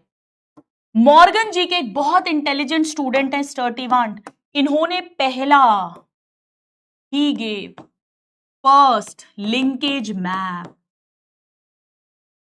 अब आप लिंकेज मैप बोलो, क्रोमोसोमल मैप बोलो, जीन मैप बोलो, सब एक ही बात है। इसी मक्खी पर ड्रोसोफिला जिस पर गुरु काम कर रहे हैं मॉर्गन जी, उसी में पर मैपिंग करी थी स्टर्टीवांट ने। अब बेटा मुझे आपका फुल कंसंट्रेशन चाहिए। मैप का क्या मतलब? गूगल मैप से क्या पता चलता है? भाई मान लो मुझे कोटा से दिल्ली जाना है या कोटा से जयपुर जाना है, तो मैप क्या क्या दिखाएगा कि किसके बाद कौन सा स्टेशन आएगा और कितने डिस्टेंस पर आएगा। भाई कोटा, कोटा के बाद बूंदी, बूंदी के बाद जो है अपना क्या बोलते हैं देवली, देवली के बाद टोंक, टोंक के बाद शिवदासपुरा, शिवदासपुरा के बाद सपोज अपन पहुंच गए जयपुर, और कितने कितने किलोमीटर पर आएगा। यानी जीन मैप के अंदर हमें यह पता चलता है कि वन क्रोमोसोम के ऊपर कौन कौन से कैरेक्टर के जीन्स हैं और वो कितने कितने डिस्टेंस पर हैं, कौन कौन से कैरेक्टर के जीन्स हैं और वो कितने कितने डिस्टेंस पर हैं। यानी measure of distance between genes, it's a measure of distance between genes, measure of distance between genes and mapped their positions। Map बना दिया उन्होंने, एक क्रोमोसोम का मैप बना दिया, इस पे ये कैरेक्टर के जीन है, इसके बाद ये है। बेटा आपको एक जबरदस्त बात बताती हूं, ये जो थर्ड क्रॉस था, ये तीनों क्रॉस करे थे, तभी तो उन्हें पता चला था कि बॉडी कलर के बाद आई कलर है, आई कलर के बाद विंग साइज है, क्योंकि इसके बीच में इतना डिस्टेंस है, इसके बीच में इतना डिस्टेंस है, तो इसके बीच में इन दोनों का ऐड करके इतना आना चाहिए, और वो उन्हें एक्सपेरिमेंटली मिला था। एक्सपेरिमेंटल जेनेटिक्स के फादर जनक कहा जाता है इसीलिए उन्हें। सो ही मैप्ड देयर, यानी जीन्स की their locations on chromosome, chromosome के ऊपर उनकी लोकेशन मैप कर दी, कितना डिस्टेंस है और किसके बाद कौन आता है। Of course same chromosome. Students आपको याद है हमने ह्यूमन जीनोम प्रोजेक्ट पढ़ा था मॉलिक्यूलर बेसिस में। मैंने क्या कहा था आपसे ह्यूमन जीनोम प्रोजेक्ट के बारे में, आपको याद है क्या कहा था? कि ह्यूमन जीनोम प्रोजेक्ट में साइंटिस्ट ने हमारे जितने क्रोमोसोम्स हैं, 22 ऑटोसोम्स हैं, उनकी कॉपी, कार्बन कॉपी की बात नहीं कर रहे हैं, दूसरे जोड़े की, उस पर भी वही कैरेक्टर के जीन्स होंगे, उसी सीक्वेंस में होंगे, उतने ही दूरियों पर होंगे। तो 22 ऑटोसोम्स, एक एक्स क्रोमोसोम और एक वाई क्रोमोसोम, इनकी मैपिंग की थी। यानी किस क्रोमोसोम पर कौन कौन से कैरेक्टर के जीन्स हैं, किस सीक्वेंस में हैं और कितने डिस्टेंस पर हैं, ये आधार था। अगर एल्फ्रेड स्टर्टीवांट जी हमें ये नहीं बताते तो ह्यूमन जीनोम प्रोजेक्ट पॉसिबल नहीं होता। यानी ये जो इनकी जीन मैपिंग है बेटा, this is the basis of human genome project। so this is the starting point in sequencing of whole genome, in sequencing of whole genome। Genome समझते हो ना, haploid set of chromosome used extensively in human genome project. Human genome project, ये जो हमें mapping करना सिखाएंगे उसी कारण से ह्यूमन जीनोम प्रोजेक्ट साइंटिस्ट ने सोचा और कंप्लीट किया, जहां पूरे जीनोम की सीक्वेंसिंग कर दी कि हाँ बेटा एक ही बात है, पोजीशंस लोकेशंस एक ही बात है, यानी किस क्रोमोसोम पर कौन कौन से कैरेक्टर के जीन्स है, किस सीक्वेंस में है, किसके बीच में कितना डिस्टेंस है, वो सारी मैपिंग कर दी। मजे आ गए? अब एक बात समझो, आपका full full full full full full full concentration चाहिए। बेटा अगर आप एक मैप बना रहे हो तो उसकी यूनिट बनानी पड़ेगी। अब मेरी बात ध्यान से सुनो, कभी भी कोई यूनिट जब बनाई जाती ना, I want your full attention, उसका कोई एक आधार लेते हैं। मतलब समझो, जैसे अपन कहते हैं 1 kg, जैसे मैंने कहा मान लो कि ये कोई चीज मेरे पास है, ये 3 किलो की है, इसका क्या मतलब है? एक्चुअली साइंटिस्ट ने कहा था लंदन के म्यूजियम में एक बॉल है, आज भी रखी हुई है वो बॉल, तो उन्होंने उस बॉल को देख के कहा था कि ये बॉल का जितना भी वेट है ये 1 किलो हम मान रहे हैं, हम मानते हैं, आपने केमिस्ट्री में पढ़ा होगा, ये फिजिक्स में पढ़ा होगा, मान रहे हैं, अज्यूम कर रहे हैं। तो अगर किसी मटेरियल का वेट 2 बॉल्स के बराबर है तो वो 2 kg हो गया, 3 बॉल्स के बराबर है तो वो 3 kg हो गया। ऐसे ही साइंटिस्ट ने माना कि यहां से यहां तक का डिस्टेंस 1 किलोमीटर है, तो कोई इसका डबल जाएगा तो 2 किलोमीटर, 3 गुना जाएगा तो 3 किलोमीटर, ऐसे। तो ऐसे ही एल्फ्रेड स्टर्टीवान ने भी एक यूनिट क्रिएट करी अपने गुरु के नाम पर, उन्हें रिस्पेक्ट देने के लिए, उन्हें आदर देने के लिए उसका नाम रखा सेंटीमॉर्गन। जैसे सेंटीमीटर होता है ऐसा सेंटीमॉर्गन, तो उन्होंने जो यूनिट यूज करी वो है सेंटीमॉर्गन। प्रोकैरियोट्स में उसे मैप यूनिट भी बोलते हैं, अभी बताऊंगी आपको, अभी बताऊंगी। तो इन्होंने जो यूनिट यूज करी बेटा, यूनिट यूज करी वो है सेंटीमॉर्गन। यूकैरियोट्स में कहते हैं सेंटीमॉर्गन, या इसी को बेटा मैप यूनिट कहते हैं प्रोकैरियोट्स में। आप नहीं भी याद रखोगे चलेगा, आपको सेंटीमॉर्गन आना चाहिए, सेंटीमॉर्गन। इन्होंने क्या माना, बड़ा ध्यान से सुनो, बड़ा ध्यान से। इन्होंने कहा कि 1 सेंटीमॉर्गन या 1 map unit is equal to 1% recombination frequency. इसको समझो, इसको रटो मत, इसको समझो, आनंद आएगा, मजे आएंगे, पढ़ाई में और मन लगेगा, क्वेश्चंस और सॉल्व होंगे, फुल कंसंट्रेशन। इसका मतलब उन्होंने ये कहा कि अगर मान लो 2 जीन्स जब हम डाई हाइब्रिड क्रॉस लगाएं, उन 2 जीन्स की अगर मैं बात करूं, और अगर 99 पेरेंट्स की तरह मिले आउट ऑफ 100, अगर 100 बच्चे पैदा हों और 99 मम्मी पापा की तरह हैं और 1 नया कॉम्बिनेशन बना है, तो उस डिस्टेंस को मैं 1% रिकॉम्बिनेशन फ्रीक्वेंसी मानूंगी। मतलब 100 में से एक नया कॉम्बिनेशन बना है, 100 में से एक 1% नया बना है, तो मैं उसे 1 सेंटीमॉर्गन नाम दूंगी। यानी उस हिसाब से जब बॉडी कलर और आई कलर का डाई हाइब्रिड क्रॉस लगाया था तो 1.3% मिले थे नए कॉम्बिनेशन, यानी डिस्टेंस होगा 1.3 सेंटीमॉर्गन। और जब आई कलर और विंग साइज के बीच में क्रॉस करा था तो नए कॉम्बिनेशन मिले थे 37.2।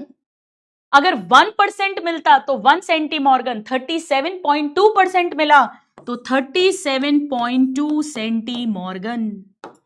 और इसी तरह जब इनके बीच में क्रॉस किया था, दोनों के बॉडी कलर और विंग साइज, तो 38.5% नए कॉम्बिनेशन मिले थे, यानी 38.5 सेंटीमॉर्गन डिस्टेंस हो गया। ये प्रूव भी हो रहा है। यही पहला लिंकेज क्रोमोसोमल या जीन मैप एल्फ्रेड स्टर्टीवान जी ने बनाया था। क्या सबको अच्छे से ये बात समझ में आई? जितना परसेंट नए कॉम्बिनेशन बनेंगे, हर 1% को हम 1 सेंटीमॉर्गन कहेंगे। 100 में से अगर 99 पेरेंट्स जैसे मिल रहे हैं, एक नया मिल रहा है, मतलब उनके बीच का डिस्टेंस 1 सेंटीमॉर्गन है। अगर 1.3% नए मिल रहे हैं तो 1.3 सेंटीमॉर्गन है। अगर 37.2 नए मिल रहे हैं तो 37.2 सेंटीमॉर्गन है। 38.5% नए मिल रहे हैं तो 38.5 सेंटीमॉर्गन या मैप यूनिट है। क्या ये बात अच्छे से समझ में आ गई?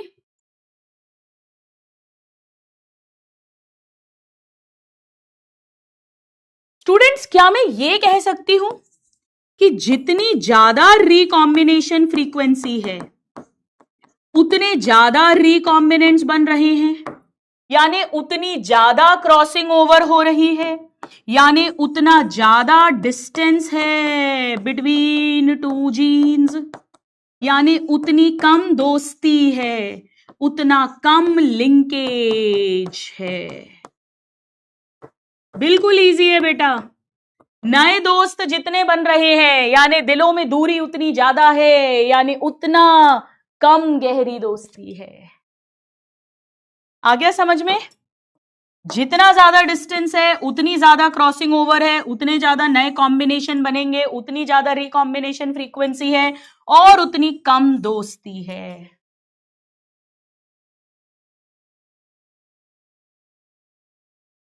चलिए आइए एक बार सब अपनी एनसीईआरटी निकालो। एक बार सब अपनी प्लीज एनसीईआरटी निकालिए।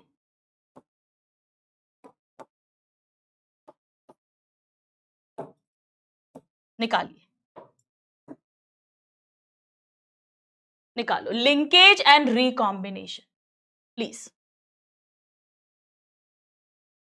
ऐसे करके लिंकेज को मॉर्गन जी ने एक्सपेरिमेंटली प्रूव किया था ड्रोसोफिला पे। चलो बेटा, Morgan carried out several dihybrid crosses in Drosophila. 3 तो मैंने ही बता दिया आपको, उन्होंने कई डाई हाइब्रिड क्रॉसेस किए थे, सेक्स लिंकेज वगैरह भी उन्होंने बताया था। है to study genes that were sex linked. Sex linked मतलब एक्स क्रोमोसोम सेक्स क्रोमोसोम पर जो है, ये क्रॉसेस बिल्कुल उसी तरीके से थे जैसे मेंडल जी ने मटर में किए थे। डाई हाइब्रिड क्रॉसेस, वही एक मेल लिया एक फीमेल लिया, उनका क्रॉस कराया, फिर F1 मिले, फिर 2 F1 लिए, उनकी सेल्फिंग कराई तो F2 मिला। बिल्कुल सेम तरीके से ही तो कर रहे हैं जैसा मेंडल जी ने हमें सिखाया है। फॉर एग्जाम्पल मॉर्गन ने हाइब्रिडाइज किया, बड़ा ध्यान से देखो, येलो बॉडी व्हाइट आई फीमेल, मैंने कहा था रेसेसिव फीमेल ली है, और ब्राउन बॉडी रेड आई मेल यानी डोमिनेंट वाइल्ड टाइप का मेल पेरेंट लिया है। और फिर उन्होंने F1 बनाया और F1 का इंटर क्रॉस करवाया, यानी F1 की सेल्फिंग कराई। उन्होंने ये देखा कि ये दोनों जीन्स इंडिपेंडेंटली सेग्रीगेट नहीं करते हैं, और F2 रेशियो जो 9:3:3:1 आना चाहिए था मेंडल जी के अकॉर्डिंग, वो डिविएटेड है, अलग है। ये 9:3:3:1 तब आता जब ये इंडिपेंडेंट असॉर्टमेंट फॉलो करते, जब ये डिफरेंट क्रोमोसोम्स पर होते, जब 25% ईच 4 टाइप के गैमीट्स बनते, अनलिंक्ड जीन्स होते। मॉर्गन और उनके ग्रुप ने को मालूम था कि genes were located on X chromosome. उन्होंने ये देखा कि जब 2 जीन्स किसी डायहाइब्रिड क्रॉस में सेम क्रोमोसोम पर हैं, तो जो पेरेंटल कॉम्बिनेशंस बनते हैं वो काफी ज्यादा बनते हैं बजाय नॉन पेरेंटल टाइप्स के। फर्स्ट क्रॉस में 98.7% पेरेंटल बने, सेकेंड क्रॉस में 62.8% पेरेंटल बने हैं। मॉर्गन ने यह कहा कि ये इसलिए है क्योंकि जीन्स के बीच में एक फिजिकल एसोसिएशन है, लिंकेज है, और उन्होंने टर्म लिंकेज दिया to describe this physical association of genes on the same chromosome, और उन्होंने नए कॉम्बिनेशन के लिए रिकॉम्बिनेंट वर्ड दिया जो नॉन पेरेंटल टाइप्स है। मॉर्गन और उनके ग्रुप ने यह भी देखा कि जीन्स जो हैं वो सेम क्रोमोसोम पर हैं, उनमें से कुछ टाइटली लिंक्ड हैं टाइटली लिंक्ड हैं यानी रिकॉम्बिनेशंस कम है, और कुछ थोड़ा लूजली लिंक्ड हैं यानी रिकॉम्बिनेशन ज्यादा हैं। मजे आ रहे हैं? फॉर एग्जाम्पल, जब उन्होंने व्हाइट येलो देखे, मतलब व्हाइट येलो का मतलब बेटा यहां पर आई कलर और बॉडी कलर की बात हो रही है, आई कलर एंड बॉडी कलर की बात हो रही है, तो वो टाइटली लिंक्ड है, वेरी टाइटली लिंक्ड। रिकॉम्बिनेंट केवल 1.3% बने। लेकिन वाइट एंड मिनी यानी बेसिकली ये बात कर रहे हैं आई colour, second cross and wing size की, उस समय 37.2% रिकॉम्बिनेशन बना। उन्हीं के स्टूडेंट एल्फ्रेड स्टर्टीवांट ने इस रिकॉम्बिनेशन फ्रीक्वेंसी को यूज करा सेम क्रोमोसोम पर जीन्स पेयर को उनका डिस्टेंस बताने के लिए और उनकी पोजीशन की मैपिंग करने के लिए। आज ये जो जेनेटिक मैप्स हैं, लिंकेज मैप्स हैं, ये जो जेनेटिक और लिंकेज मैप्स हैं, they are extensively use as a starting point जब भी हमें किसी सीक्वेंस ऑफ जीनोम करना है, और इन्हें ही यूज किया गया था ह्यूमन जीनोम प्रोजेक्ट में, जो यहां लिखा है हम बाद में पढ़ेंगे, पर हम पहले ही वो चैप्टर पढ़ चुके हैं। आया समझ में? कितने स्टूडेंट्स हैं जिन्हें ये टॉपिक टफ लगता था, बट अब समझ आ गया है, मजे आ गए हैं। एक एक शब्द एनसीईआरटी का बहुत ज्यादा इंपॉर्टेंट है। लिंकेज मैप पर पिछले 2 साल से 3 साल से काफी कॉमनली क्वेश्चन आ रहा है, बीच में बिल्कुल आने बंद हो गए थे। स्टूडेंट्स, ये आपस में ये इतनी साइंटिस्ट गिरी मत दिखाओ बेटा। नीट क्लियर करना है, साइंटिस्ट बनना अभी उद्देश्य नहीं है राइट नाउ। तो प्लीज मुझे और ज्यादा एक्स्ट्रा फिजिक्स केमिस्ट्री मत पढ़ाओ आप, मैं अपना काम कर चुकी हूं, मेरे जीवन की फिजिक्स केमिस्ट्री खत्म हो चुकी है बेटा। मैंने आपको एक रेफरेंस के लिए वो लंदन की बॉल की बात बताई थी, यहां पर मेरी धज्जियां ना उड़ाओ, उससे क्या होगा बताओ। मेरी लाइफ में अब फिजिक्स केमिस्ट्री बहुत बेसिक सी चाहिए, उतनी मुझे आती है। आपका टाइम जरूर है, आप उसको जरूर पढ़िए, बिल्कुल जितना आपके नीट के लिए जरूरी है। ठीक है, आओ चलो क्वेश्चन करें। आई की छुट्टी यार, अभी कैसे छुट्टी दे दूं बताओ मुझे जरा, अभी तो टाइम है।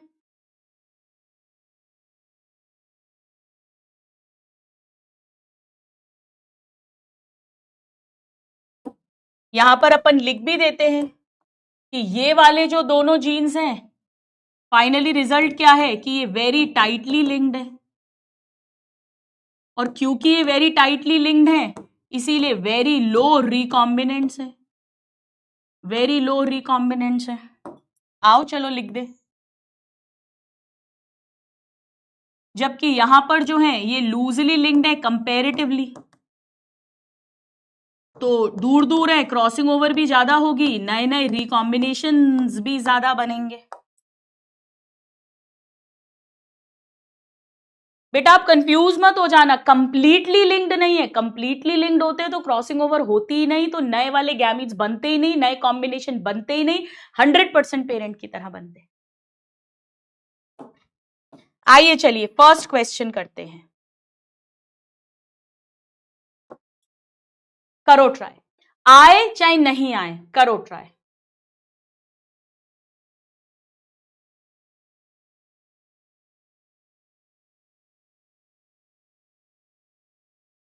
मैं आपको ऑप्शंस दे देती हूं, एक काम करती हूं, मैं आपको ऑप्शंस दे देती हूं, ठीक है। 30 सेंटीमॉर्गन, 22 सेंटीमॉर्गन, 38 सेंटीमॉर्गन एंड 52 सेंटीमॉर्गन। करो बेटा अभी। लिली बेटा सिंपल सी बात है, अगर नए कॉम्बिनेशन कम बन रहे हैं मतलब क्रॉसिंग ओवर कम हुई है, तभी नए तरह के गैमीट्स कम बने, नए तरह के ऑफस्प्रिंग्स कम बने। और अगर क्रॉसिंग ओवर कम हुई है मतलब वो कंपैरेटिवली पास पास हैं, थोड़ा टाइटली लिंक्ड है, क्लोजली लिंक्ड है, पास पास है, ऐसा समझ लो।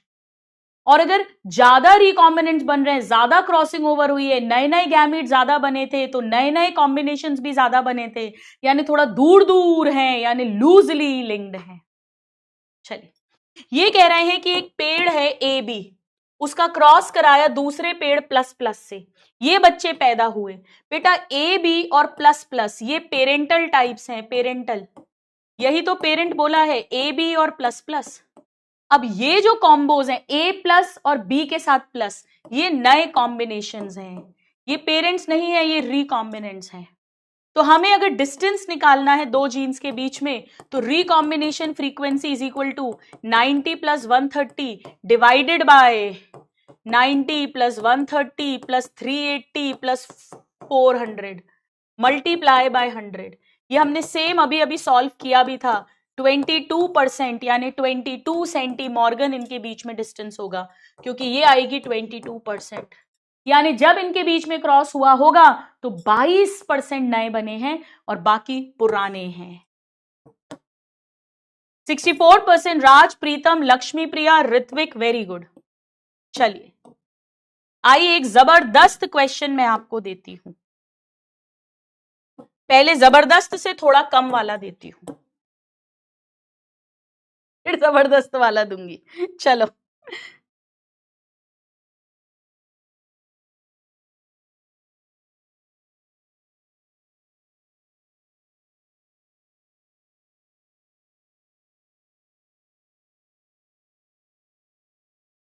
करिए try. Strength of linkage between two genes, कितनी गहरी दोस्ती है? जितना कम डिस्टेंस है, inversely proportional to distance, not directly proportional, inversely proportional. Chromosome पर डिपेंड नहीं करेगा, क्रोमोसोम साइज से कोई लेना देना नहीं है। जितने पास पास होंगे, डिस्टेंस कम होगा, उतनी गहरी दोस्ती होगी, इनवर्सली प्रोपोर्शनल। 80% ये कॉन्सेप्ट आपको समझ आ गया। Well done everybody. Raj, Sonu, Dharam, very good. चलो बेटा एक और क्वेश्चन मैं आपको देती हूं। यहां पर 3 जीन्स दिए हुए हैं। ये है बेटा क्वेश्चन, एक मिनट। ये क्वेश्चन, अरे यार रुको रुको, गड़बड़ है इसमें, लिख दिया अपन ने। छोड़ो छोड़ो छोड़ो, रुको, इसका कुछ भी लगा के छोड़ देते हैं अपन। बेटा देखो इस क्वेश्चन को देखो, लेकिन यहां पे 3 जीन्स हैं, एक एससी, एक ईसी और एक सीवी, ऐसे 3 जीन्स हैं। हमें डिस्टेंस दे रखा है, बड़ा ध्यान से देखो बेटा। सपोज करो ये एक क्रोमोसोम है, सपोज ये एक क्रोमोसोम है, इस पर ये 3 जीन्स हैं, एससी, ईसी और सीवी। अब ध्यान से देखो, ये कह रहे हैं एससी और ईसी के बीच में, एससी और ईसी के बीच में 7.6% रिकॉम्बिनेशन है, यानी बेटा 7.6 सेंटीमॉर्गन। मतलब जब इनके बीच में डाई हाइब्रिड क्रॉस लगाओगे तो 100 में से 7.6 नए बनेंगे, बाकी पेरेंट्स की तरह बनेंगे।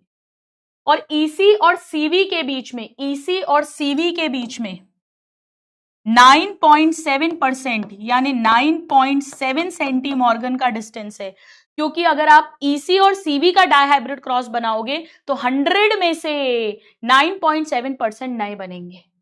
यानी इस हिसाब से एससी और सीवी के बीच में 17.3 होना चाहिए। जी हां, इन दोनों को ऐड करोगे तो वही आएगा।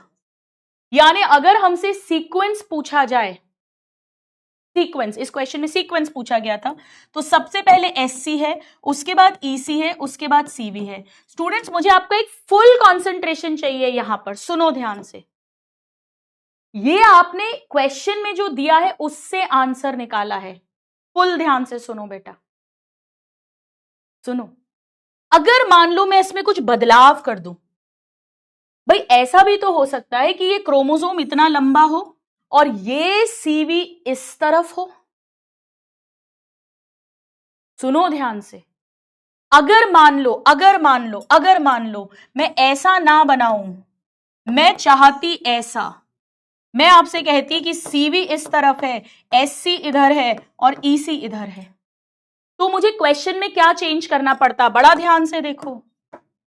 अगर ये तो मुझे दिया हुआ है 7.6, ठीक है, और ये मुझे दिया हुआ है 9.7, बेटा बड़ा ध्यान से सुनो, बड़ा ध्यान से सुनो।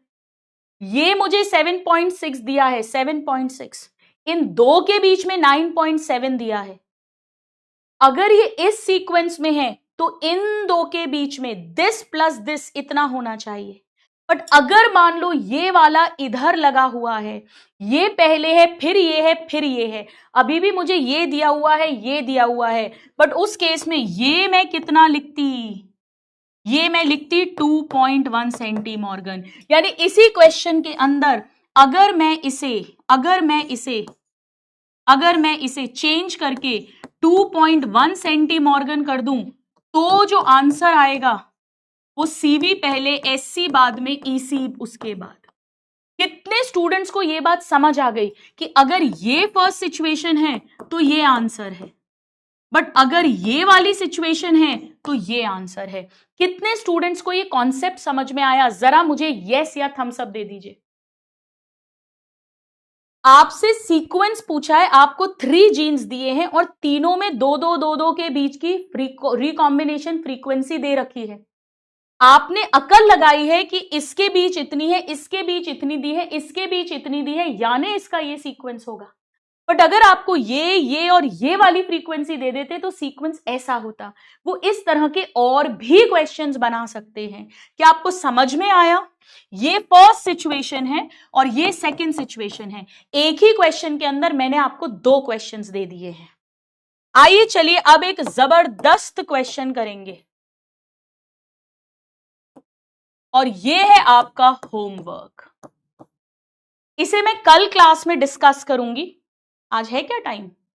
नहीं है, 3 मिनट ही है। इस क्वेश्चन को सब लोग नोट डाउन करो अभी क्लास में। अभी कोई चीटिंग नहीं करेगा, कहीं से ढूंढने की कोशिश नहीं करेगा, इंटरनेट पे देखने की कोशिश नहीं करेगा, खुद से ट्राई करेगा। आएगा तो आएगा, नहीं आएगा तो नहीं आएगा। 5 जीन्स दिए हुए हैं, ABCDE। कुछ रिकॉम्बिनेशन फ्रीक्वेंसीज दी हुई है। AB के बीच में इतना डिस्टेंस है, CD के बीच में इतना डिस्टेंस है, AC के बीच में इतना डिस्टेंस है और AE के बीच में इतना डिस्टेंस है। आपको पता करना है किस जीन के बाद कौन सा जीन आएगा, यानी आपको जीन मैप ड्रॉ करना है, उसमें जीन का सीक्वेंस पता करना है। और आपको AD के बीच में कितना डिस्टेंस है, BC के बीच में कितना डिस्टेंस है, BE के बीच में कितना डिस्टेंस है, वो भी पता करना है। खुद से एक बार ट्राई करना, उल्टा सीधा आड़ा टेढ़ा कैसा भी ट्राई करना। गलत होगा चलेगा पर ट्राई करना। मैं फिर इसको एक्चुअली कैसे सॉल्व करते हैं वो आपको क्लास में सिखाऊंगी। तो अच्छे से कल की क्लास रिवाइज करना। आज इस एक्सपेरिमेंट को शांत दिमाग से दोबारा से पढ़ना। एनसीईआरटी का एक एक वर्ड, एक एक लाइन मैंने आपको क्लियर कर दी है। One of the toughest topic होता है ये एनसीईआरटी से समझने का। आई होप आपको आपके 2 से 3 मिनट लगेंगे कि मॉर्गन जी का एक्सपेरिमेंट पढ़कर मजे आ गए या नहीं आ गए। आपका कमेंट मेरे दिल को भी बाग बाग कर देगा। मेरा पढ़ाना, ये जो इतनी देर की मेहनत है, ये चेहरे पे स्माइल ले आएगी। God bless you all, take care everybody, bye. कल मिलते हैं। इस क्वेश्चन को ट्राई करके आना बिना चीटिंग के। बाय। फिर मैं टेक्निक बताऊंगी।